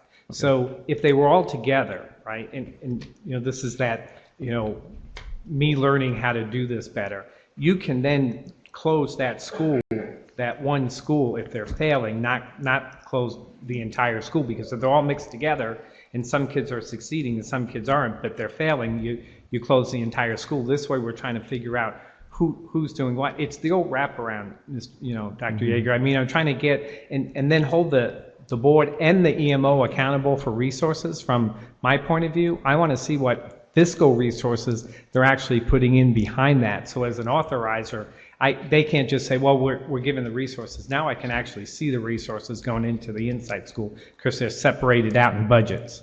And I'm not asking these questions because I'm for or against the project. Right. I'm asking these questions because I don't want to set a precedent for schools that follow up. So I want to make sure I understand this and the board understands this clearly as clearly as possible as to I understand why the questions are there. Yeah, and again, it's what John said. I mean, my original intent was not to skirt anything. We were, Dr. Ernest and I, just two guys sitting around the table trying to figure out your question, what's best for kids and how do you get better education to children is what we're trying to do in a virtual environment, which I don't think we all know how to kind of measure that. And I asked the new superintendent along with the board, help me look at what do you measure that's a little different than a typical school, and not using it as an excuse, but mobility is one, and kids coming from or failing in other places and coming, they have a high number of that. How do you measure that? How do you give them credit? And then also, I know people have talked for this General Assembly, also attendance. When our typical, Mrs. Mira didn't bring Bob to school, it's real easy to go find Mrs. Mira. I mean, you got 92 counties, and I'm not giving them an excuse here. I talked to them just the other day about how do you do this? How do you then, if I'm not showing my kid up, what do you do? And not getting online, which is different, because you may not get online. If I understand the model, I might not get online till 3 o'clock in the afternoon for certain things, depending if I'm doing sports or something else. Mr. Henry, you had a question for me? So there was a November 2016 site visit or discussion with the Department of Education. Can you comment on that? And sure. If someone from the staff could also. I don't think that person's here any longer, but I can comment that it was a positive report. Again, the infrastructure, the things they were doing about training, leadership, all the things I showed you before, the November 16th, and we can get you copies of that. I didn't want to, last time I gave you a lot, but we can get that. I felt very positive about Mrs. Robinson's report about the direction that the school was going. That's why I'm kind of asking everybody to give me that time to hold them accountable for moving in the right direction. They got structural things, as John talked about, teaching staff. You talk to Dr. Sandy Cole, how to evaluate, that teacher with their data points to help them with PD. Those things are just starting to bear fruit. But the DOE report to me that I read, and we get you copies, I thought it was a positive one. It wasn't, they were going in the wrong direction. So that report was prepared by the Department of Education. Correct. Can we just make sure that that gets circulated to the board? And I don't know, Leanne, have you reviewed it, or has any staff member here today? Okay. Okay. She's got a copy of it now. All right. Way to go, Leanne. And you can read it for yourself and then make your assumptions. But I feel like the school. But I guess you would characterize it as, because when we met in September, we looked at the reviews of the Department of Education, and it showed, the data, as we discussed at the meeting, was generally positive. And so you would just characterize the November follow-up report as a continuation of that? I would. It's not in there because they do that on the next go around, the way I understand. But I still rate them as effective. When I read that, it was effective, not highly effective, but effective.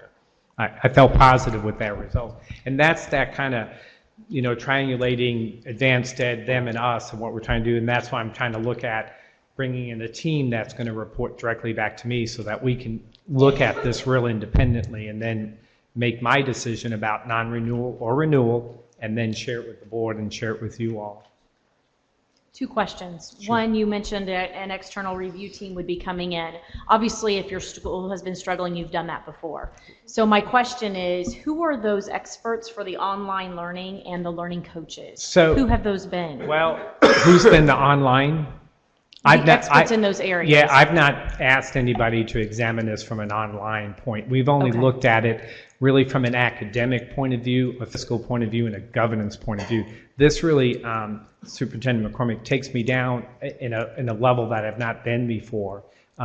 Dr. Ernest and I have talked about leaning in a lot, where what really the job as an authorizer, and this is really leaning in now, really getting behind what they're doing. So the online component, what I want to ask the experts is, what do you look at that has to be an online component of school, and do they have those components? Right. And then the learning coaches, really, I'm kind of thinking of case studies. I want to learn from those folks out there. Why is it working in your scenario and it's not working in your other? It's more of a case study of certain kids that are making it and making it very well, and certain students that are not making it and learning, kind of a case study So piece. just so I'm clear, I'm Sure. just making sure I'm getting this. So the school improvement process that for a virtual school, the school improvement process for a virtual school really doesn't involve the online review piece and the. I've learning not seen coaches. as deep as I think we need to go. Okay. Correct. Okay, my second question. It's more general education if you really look at. Sure. Does that make sense? It does. I mean, It does. I want to go deeper. Yeah, I would hope, yeah. So, and then my second question would be, I think John mentioned that Ball State has been financially supporting this adventure. What does that look like? Or what kind of monies are we talking about? Can you I don't share that have today? the final, I haven't contracted out everybody, but it'll be a substantial number of dollars. I can get that back once I get all the people. So did they invest in the Insight initiative is my question. I think John had mentioned that. No. That they had put some money.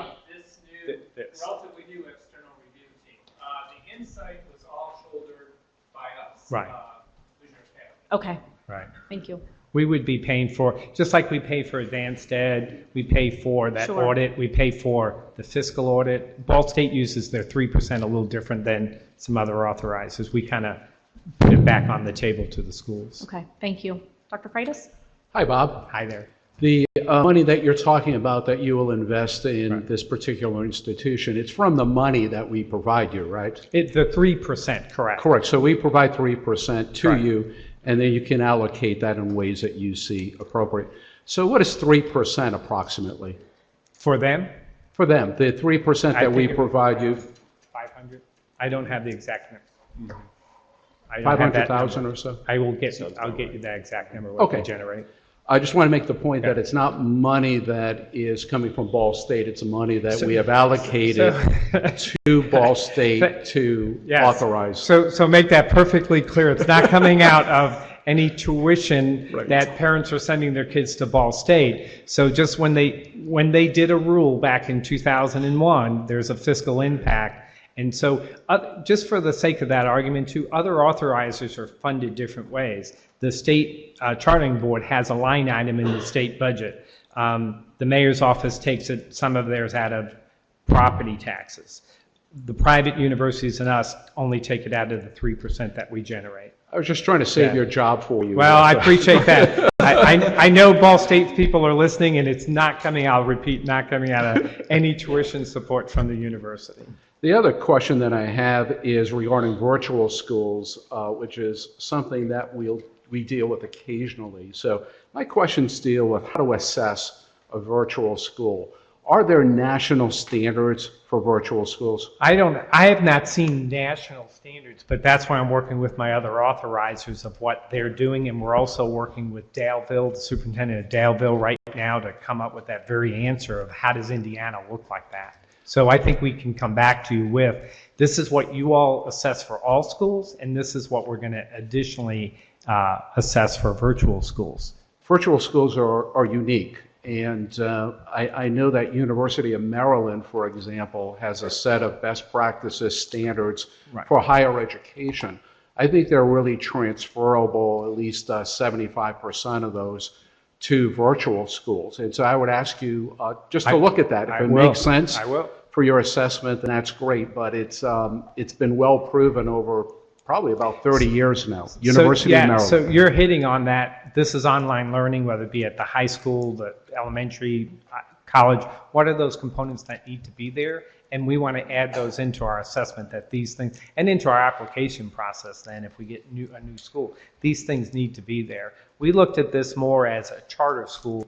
And if you look at Hoosier, just to give them some history, when they first applied, they applied for virtual. The General Assembly back in 2007 decided they couldn't have a total virtual, and they did a hybrid, and so it took them down the hybrid thing. So we can come back with the 16-17 data in the fall once we receive all the, I'm assuming that it will be around July-ish, August, when all the ISTEP and like I read the second test is all done. We would be prepared to kind of go way deep on that data from this review team. So in addition to looking at that University of Maryland national standards for online education, I would ask you to also look at peer institutions. Across the country, there are other virtual schools supported by states and some privately that have best practices. And so I would want you to identify maybe 3 other exemplary virtual schools throughout the country and compare Hoosier Academy against ours, and then come back with that information. I think it's important to ground our assessment in either standards or peer institutions. And so we can talk all day about what's happening, but until we have some foundation in which to assess our own Hoosier Academy, then I think it's really important. I appreciate those suggestions. Lastly, I want to thank all the parents and students here. I had a chance to talk to some of them, and it was really important to get firsthand information. Thank you.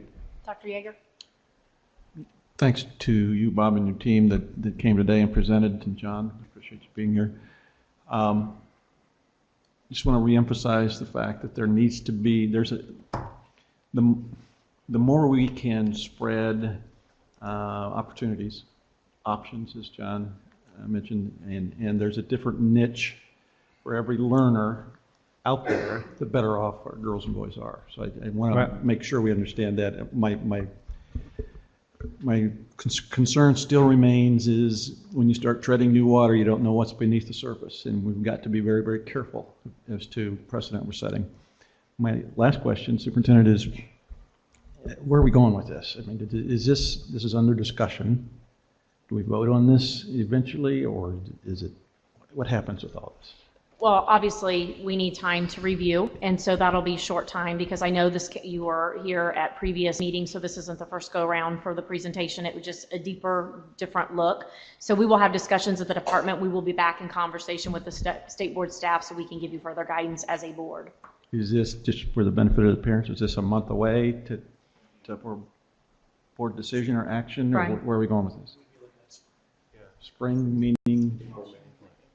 Okay, March. You said March. And but I only have that 15-16 analysis done. I won't have the 16-17, just for the record. I won't have any new data, but we can start looking at what you asked me to do and others. We can bring back something to you. Right. Any other comments? I know we have public comments from some families, so we'll get to that.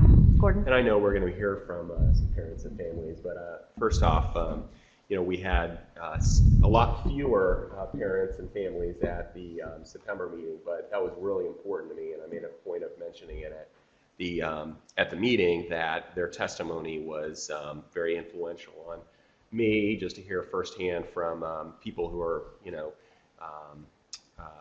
part of the school every day. And I also want to comment on all the kids who are here today. Boy, you guys are being very well behaved. So congratulations. Kudos to your parents, I might add, but you get to experience a little bit of American government here today, but we're glad to have you here. Thank you, Bob. Thank you. Thanks. And we will get to public comment. And I do have to note, the kids got to their seats quicker when we were getting ready to start than the state board members. So good job. So I too would like to welcome all of you, and I commend you for being here. And we will start out with Leon Longard. Longard, sorry.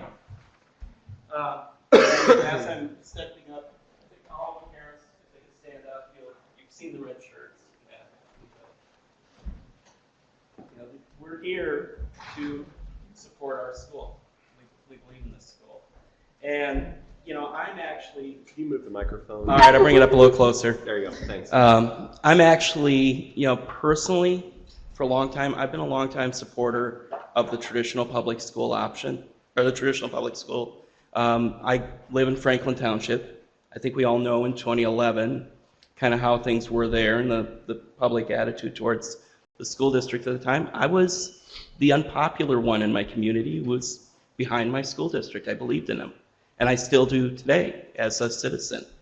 At the same time, I do believe parents need to have options to what's best for their children, what's the best place for their children to thrive and learn, because it doesn't work for every student the same way. We've had our children in public schools, they've done well there. We've had them in private schools, they've done well there.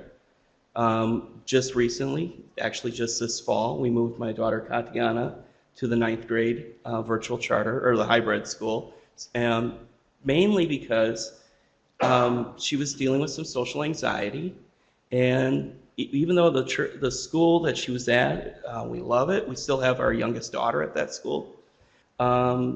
She was just hitting it wasn't a learning environment for her anymore. It was getting stressful, and it was hard to, and so we looked around, we looked at different options, and we said, what's best for her? And this is the option we chose. And what we've seen since then is that she's thriving again. She's come out of her shell. She's finding her niche again. She's talking about she wants to go into film and production, either directing or production. She's talking about, Academy Awards and stuff like that now. I don't know. We'll see.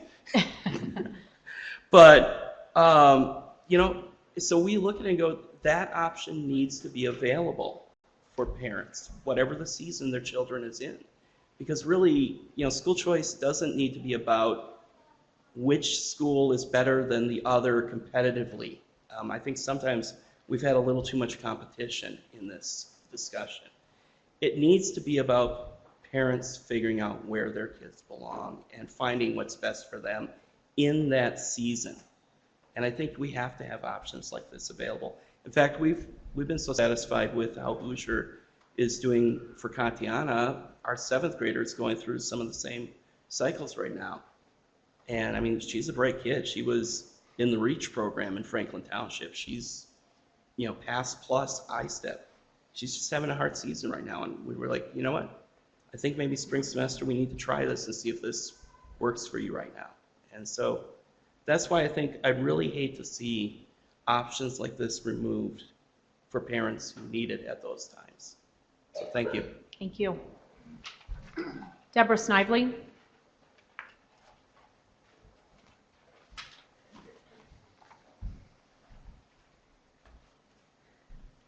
So we have 4 kids, and they're all at Hoosier Hybrid, and they have been for 4 years. And, sorry, I'll try not to cry.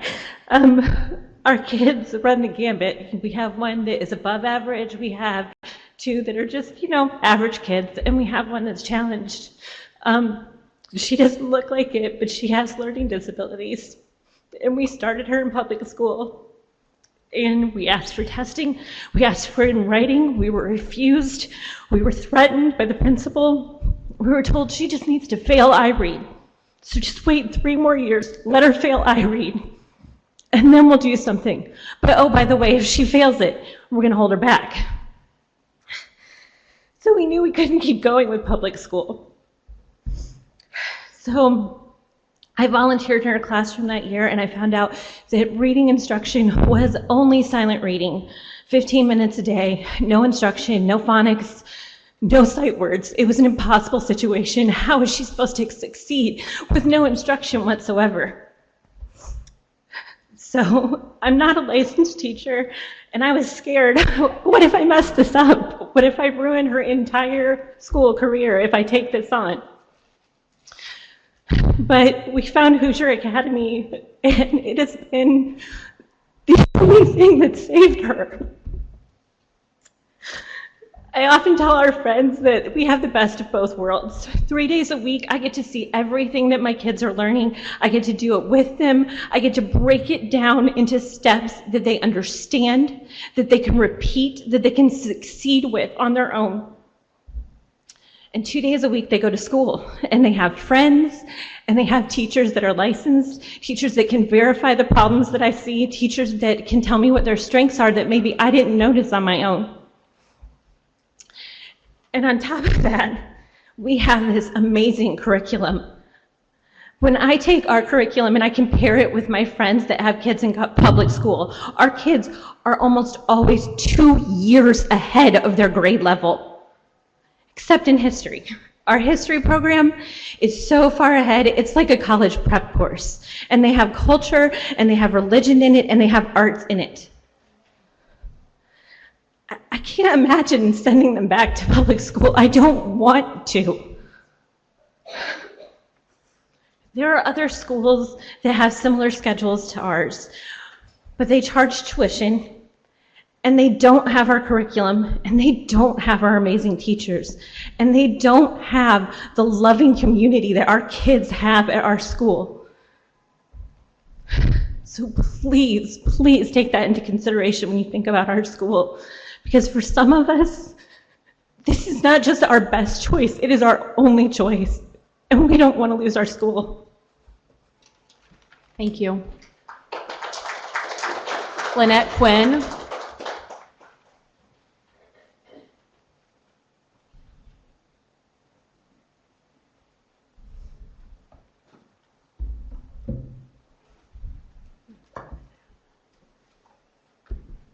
Okay, I'm short. Hello, my name is Lynette Quinn, and I have been involved with Hoosier Academy since 2007, when the virtual schools were denied funding in the state legislature. I'm a former elementary school teacher and middle school teacher. I have 3 children. They're in your book. I turned it to the first page with my first child, Evan. They've been enrolled in Hoosier Academies in one form or another over the years. I started this journey because of my oldest son, and I turned some of your books to Evan's picture. He's in blue. Okay? He has severe allergies, and one of his allergies is to cedar and pine, as in pencils. Okay? Makes it hard to go to a traditional public school with pencils. And his allergy can become anaphylactic. So it really is a serious issue. I tried to enroll him in the Carmel Public Schools where we live, where I've lived all my life, in 8th grade. And they sort of enrolled him. They initially put him in 2 virtual classes through Wisconsin Virtual School, which was really Florida Virtual School content, okay? But the teacher was in Wisconsin for 2 classes. That was his entire education from them for that semester. And then they decided that they thought a free and appropriate public education could be considered conversion of their janitorial closet in the high school. That's what they wanted to do with Evan. They wanted to convert their janitorial closet into his classroom. And I don't know about you, but I don't think it's appropriate to put your child into a janitorial closet for 4 years of their education. And I don't want my son being treated like Harry Potter, honestly. So the virtuals couldn't open as virtuals at that time. And so you know who did the best thing? Hoosier Academy Hybrid. They enrolled my son as a homebound student, which is what Carmel should have done in the first place. He should have been a homebound student. So they did, and he was a freshman. And he went through virtual schools, and he graduated salutatorian, first salutatorian of virtual students. He did graduate from Connections Academy because Hoosier didn't go through 12th grade at that time. So he was the salutatorian of the first graduating class of virtual students. And currently, Evan is at Vincennes University, who accommodates his allergies just fine. He's not in a closet. And he will graduate in June with a degree in biomedical electrical technology. He will fix things at hospitals, like the machines, the pumps and the CAT scan machines, etc. So Evan's gone on to be successful, and he maintains over a 3.0 GPA at Vincennes. So my second child is here today, actually, and she will testify because, well, she can speak for herself.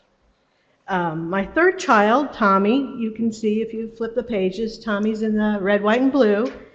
He has high-functioning autism. And what does high-functioning autism mean with Tommy? Well, it means that he can talk and he can pass multiple choice assessments. What he struggles with, which is common with autism, is having a conversation of more than 2 or 3 volleys back and forth. He struggles at the dinner table to tell you what he did today. He knows what he did, but he struggles to produce that unique content. He struggles on the phone. He has a hard time having a phone conversation with you. Academically, it means that he struggles to write a paragraph of content. He's in 5th grade. He also struggles with constructed response answers, like on the I-STEP. Increasingly, there's more constructed responses. He can pass it, he knows the answer, but if you ask him to write out why, he's just gonna look at you, honestly. And so he's smart, his IQ's good enough, you know, but the way the I-STEP is formatted with the constructed response, he struggles with that. He passes the math every year, but he struggles a little bit with the English. And okay, sorry. I've tried to, okay. Our local school system, Tommy is overwhelmed with stimuli. Okay, so our local school is overstimulating for him, and he shuts down and can't learn academics in that environment. So a virtual school allows him to be in an environment that's not overstimulating, and he can focus on his academics there. It's better for him to be in a virtual school than a traditional public school. I would say that there are needs of kids that simply can't be addressed in a traditional school environment, and that's why we need virtuals as an option. I would say that the calculations of the school rankings don't really apply very well to virtual schools. I think what we've forgotten in our society is that learning is individualized, and standardization doesn't always work. It doesn't work for my kids. But we need to have options even for the difficult kids. They need an option, even the difficult kids, even the kids with autism, even the kids with allergies or other problems. They need to have an option available. And virtuals have worked for them. So thank you for your time. Thank you. Cassidy?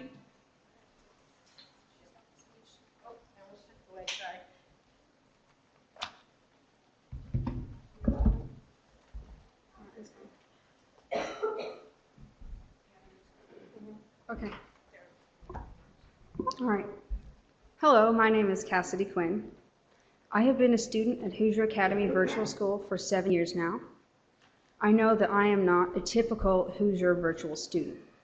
Most of my classmates are with this school for a year or perhaps just a semester. However, I feel uniquely qualified to comment on the school. To back up that statement, I will tell you that I'm currently ranked #1 in the senior class. My GPA is over 4.0, and I'm currently enrolled in 3 college courses online through Ivy Tech. I will graduate high school with 21 college credits. I scored a 29 on my first ACT.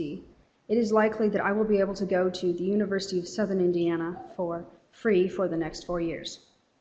I hold down 2 part-time jobs and volunteer on an ongoing basis for a couple of different projects. I have excellent home support. In short, I am the type of student who could probably succeed at any school. So if I could succeed anywhere, why have I chosen to attend virtual school? Every year, my mom asks me if I want to attend Carmel or Hoosier Academy, and I have always responded with Hoosier Academy. My main reasons are, #1, schedule flexibility. As I've mentioned, I have 2 part-time jobs, and I do a lot of volunteer projects. Some of these work hours would be during times when I would just be sitting at a desk at Carmel High School. And #2, self-direction. I have learned time management. I juggle priorities and assignments by writing up a weekly schedule of what needs to be done. With virtual schools, it doesn't matter if I do my trigonometry at 10 a.m. or 10 p.m., and if I'm honest, it's usually 10 p.m. As long as the work is done by the due date, it doesn't matter. This ability to juggle work, school, and life and meet deadlines is what I will have to do on my own in college and later on in my career. What the state wants to know by making schools have grades and rankings is the curriculum robust and are the students supported with effective direct instruction? I can speak to these items. First, is the curriculum robust? Last semester, I took freshman comp through Ivy Tech. All of my classmates were high school graduates from other schools. I was the only high school student. I had to do peer edits of many of their papers, and I can honestly state that I was 100% more prepared for freshman composition than any of my classmates were. The feedback from my instructor on my first paper was that this was the first time in her career that she had ever given the full points to any student on the first assignment. And when I edited my classmates' papers, I would have to spend hours trying to help them with my comments. I would have to remind them very basic things such as Wikipedia and dictionary.com should not be used as sources for a formal academic paper. You should not use contractions, first person. Do not quote your mother. Editing their papers led me to conclude that these students had received a far inferior education in high school than I have at Hoosier Virtual. The second question was, are students supported with effective direct instruction? Speaking as someone on the inside, I would say yes. At a high school level, there are 3 hours or so of direct instruction that is recorded, plus instructor office hours for each class every week. If the curriculum is robust and the students are supported by teachers, why is the school ranked with an F? Here are my guesses to answer those questions. #1, it is extremely hard to get virtual students that live all over the state to attend I-STEP testing for multiple days. At a traditional school, the students are captive test takers who are already there every day. With virtual schools, a student might have to drive an hour or more. Tests are administered in a more concentrated schedule, like 2 long days instead of stretching it out over the course of a week like traditional schools do. And students do better for short periods stretched out over several days. 2, the population of virtual schools is different, and most of my classmates are not like me. And what I mean by that is that many of my classmates turn to virtual schools because they are not able to find success at their traditional schools. Several of my classmates have experienced bullying or downright trauma in their lives. They turn to virtual schools desperate and with below grade level skills because they just don't have any other option where they live. They stay for maybe a semester or a year and move on to who knows where. And really, these test scores reflect the poor education they came in the door with and not what Hoosier Academy has done. And 3, sometimes the students are special needs like my brother who has autism. Please keep virtual schools open. Many of the students at Hoosier Virtual have no other option where they live. The curriculum is robust. There is adequate support for students, and students can succeed in this environment. Please examine the ranking systems of schools to make sure they accommodate different types of schools with different types of students. I don't think that this kind of education is for everyone. It requires a large commitment of time and attention to be successful in this very independent environment.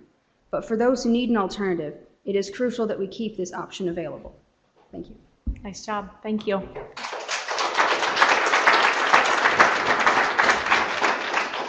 Again, the board would like to thank all the families and students who came today. It does show commitment and a pride to your school, so thanks again for coming. Next on the agenda, assessment update.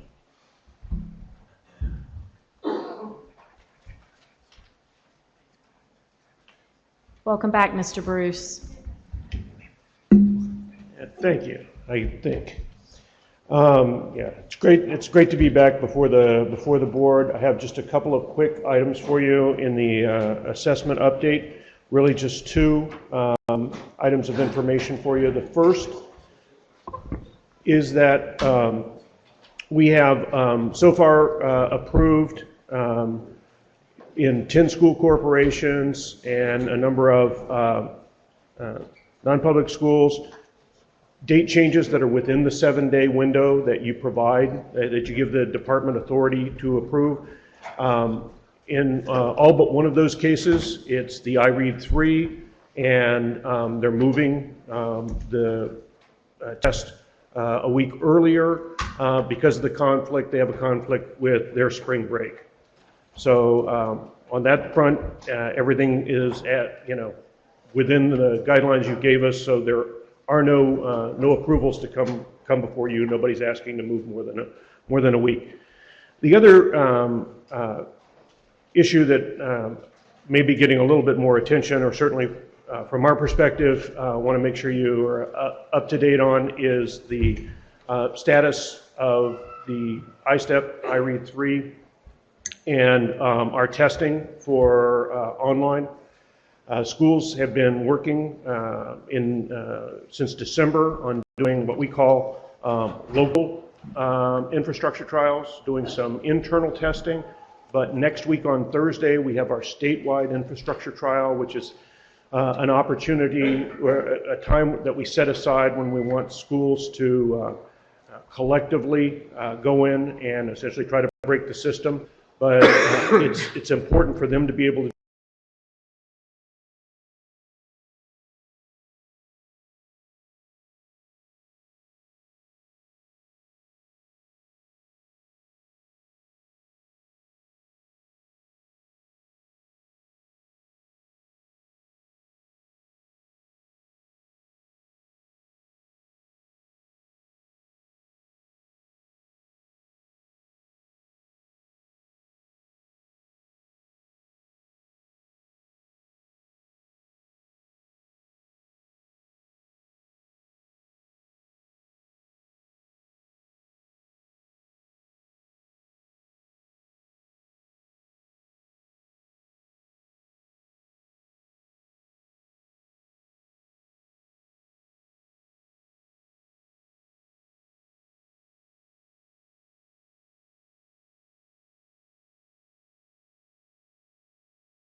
those addressed.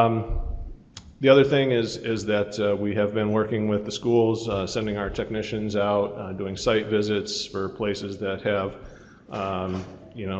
particular issues or needs in configuring their networks or servers or what have you, in order to be able to be best prepared for the statewide readiness test next week, and of course then for operational testing later on this spring. And I believe that's about all I have today. Any questions? Hi, Rich. Hi. In the past, we had to make a statistical adjustment for the cohort that took the test online and the cohort that took it paper and pencil. And when we talked about this last time, we were going to try to ensure that that would not happen again. What adjustments have you made since we asked you to do that? That's a discussion that's ongoing with the Technical Advisory Committee, and I don't know, Cynthia, if you or Wes, if anybody wants to address that, but we are definitely taking a look at that with the TAC this year. What specifically did you do? Have a lot of conversations, or did you take action? I don't think we've come to a final conclusion on that yet. Did you take any action other than well, talking about it? I know that there has been discussion, and I don't know the specific actions. I would have to go and look at the meetings. I haven't been invited to those meetings. So. Cynthia, do you have some additional information on that? I apologize. I'm remiss. I was sending somebody some information, so I missed the question.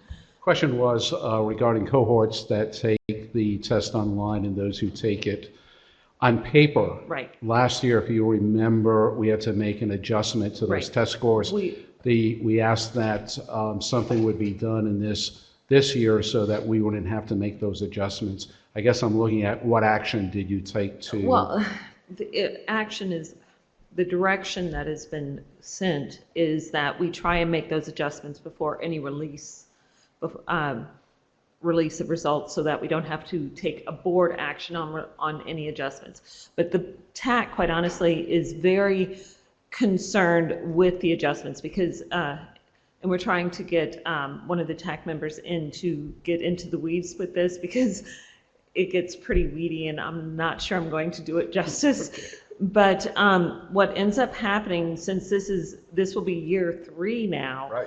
It ends up compounding the adjusting. You're adjusting on adjusted on adjusted, right. And it gets really, really messy. And really, you're impacting also your growth data. So there's a push. They are really hesitant on making adjustments at all. Okay, so the push is to, or if we make adjustments, then we have the ability of going up and down. There's continued discussion on it, but they want to look at or dig into it through a different lens because of this compound that's going on with the adjustments. It is getting ugly, and it could call into question some of our validity if we continue down this path. So the goal is to try to work within the testing system to make that accommodation as we administer the tests online, and to ensure that the items are comparable through both versions. Right. I think that's a better solution than bringing it to the board and then we have to make a political decision. Right. And I just think that's somewhat unfair to students and schools and teachers when we make a political decision that if we can do it within the test, then that's better. And that's what I'm asking for to be a goal that we try to accomplish. And it has, that has gone, again, in the discussions with TAC and back to the vendor, as to how can we make sure that they are as comparable from the get-go. Correct. So that this is a non-issue. Right. Okay, thank you. Mm-hmm. I would also add that we go to great lengths to try to make the presentation of the test and the functionality of the test as similar for students taking the test on different types of devices, so an iPad or a Chromebook or Mac or whatever type of Windows machine. We try to make that experience as uniform and consistent as possible to, again, try to flush out any sources of variance that might otherwise be there. goes to that validity and reliability thing that I know you like to which we hop on. bring up, yes. It's so important, because if Yeah. we can say that to the public, it brings credibility to what we're doing. So it's really essential. Right. Any other questions or comments? Thank you. All right, thank you. Thanks. Accountability update.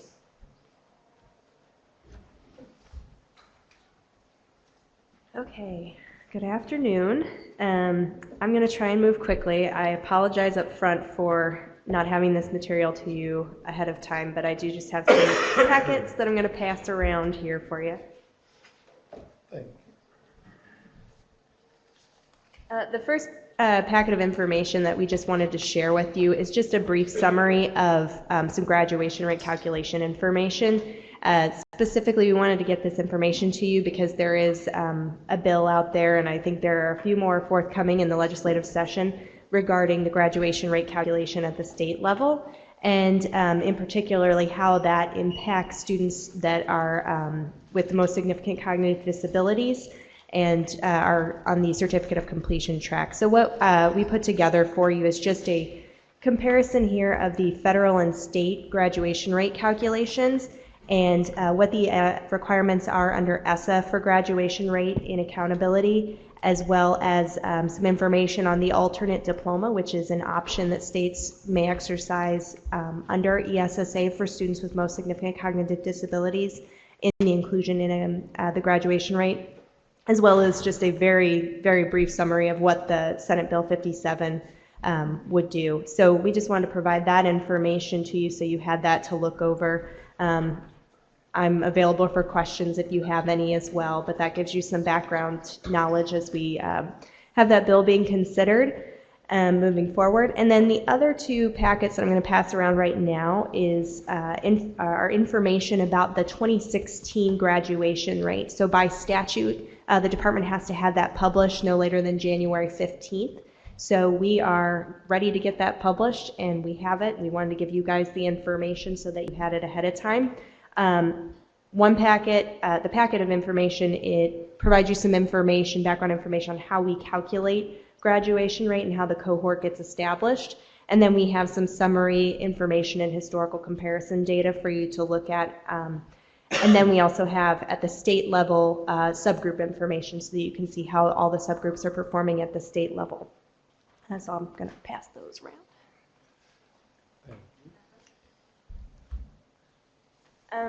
I think the most important thing to note is that the state graduation rate has increased from 2015. So in 2015, we had a state graduation rate of 88.89%, and in 2016, we saw a state rate of 89.07%.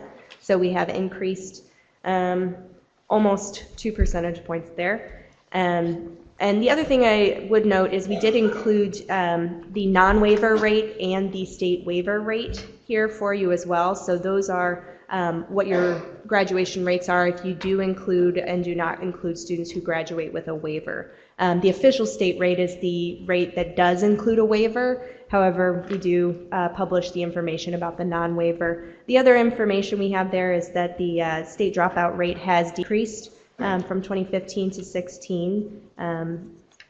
And then what we also included, we thought it was important to recognize that we are seeing an increase in schools that have a 100% graduation rate.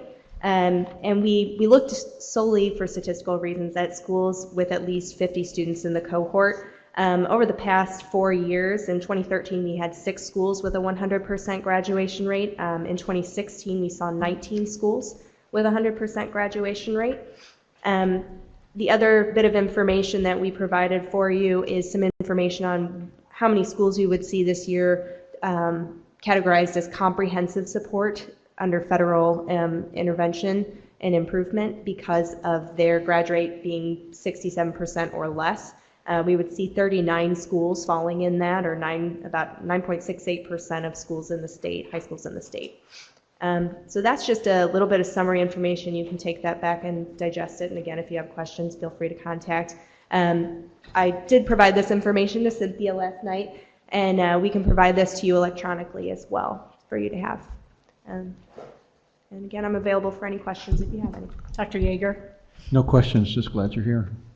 Thank you. Thank you, Maggie. You did a great job. We'll include this in the weekly update on Monday also. State Board of Ed TAC update? No one? Okay, we'll move on to an ESSA update. Well, greetings again. I'm able today to provide you with an ESSA update.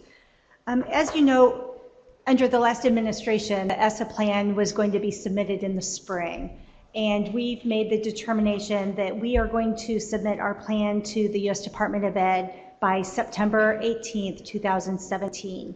The reason we are doing this is we know that we need to re-engage with our stakeholders. We need to bring folks together and re-examine what we would like to do in certain areas. School improvement is one of those areas. What we're doing with our English learners is another area. And so we're going to encourage you to be part of our ESSA team meetings. I'm very happy to announce Patrick McAllister, who right now is with Teach Plus, is going to come on and be our Director of Policy. He comes on January 23rd, so coming real soon. And he is going to take the lead with the ESSA work. He's been involved with stakeholder meetings in the past, and so be expecting to get some emails and some invitations for you to be involved. We also heard that people were worried about what would that mean to our federal funding if we didn't submit early enough. As long as the department submits assurances by April 3rd, none of our federal funding for our title programs will be in jeopardy. So we have those assurances, we're going to get those signed and sent in. We also have been doing some work ahead of time. So we've reached out to Great Lakes East, which is a federal comprehensive center. They have reviewed all the different state ESSA plans and pulled out specific areas for what states are intending to do. And they also then are matching it to some of the research behind what has the best practice. So that is just information gathering, so we have better data when we sit down to make some decisions. Any questions on ESSA? Great, thank you. Thank you. Before we adjourn, I just want to thank the board members and the State Board of Ed staff and our current staff for their patience over this transition. I appreciate your patience for our first meeting, and I look forward to moving forward with all of you, so thank you. Do we have a motion to adjourn the meeting? So moved. Second. Any discussion? No further discussion. We are in favor of adjourning the meeting. All those in favor signify by saying aye. Aye. Opposed? We're adjourned. Thank you. Thank you. Thanks.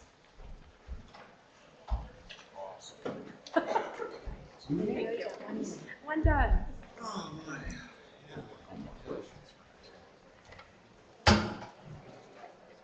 No. I forgot I was going to mention, I was going to mention we need to figure out the way meeting. Are we still getting together? I don't want to. No, I'm good. So make sure I continue to be their friends. Maybe Notre Dame, like Friday before a football game. Okay. Absolutely. That's all right. Oh, that's fine. Yeah, I thought. Okay, nice to meet you. There. Thank you very much. I noticed it. Go for it. Probably won't be able to.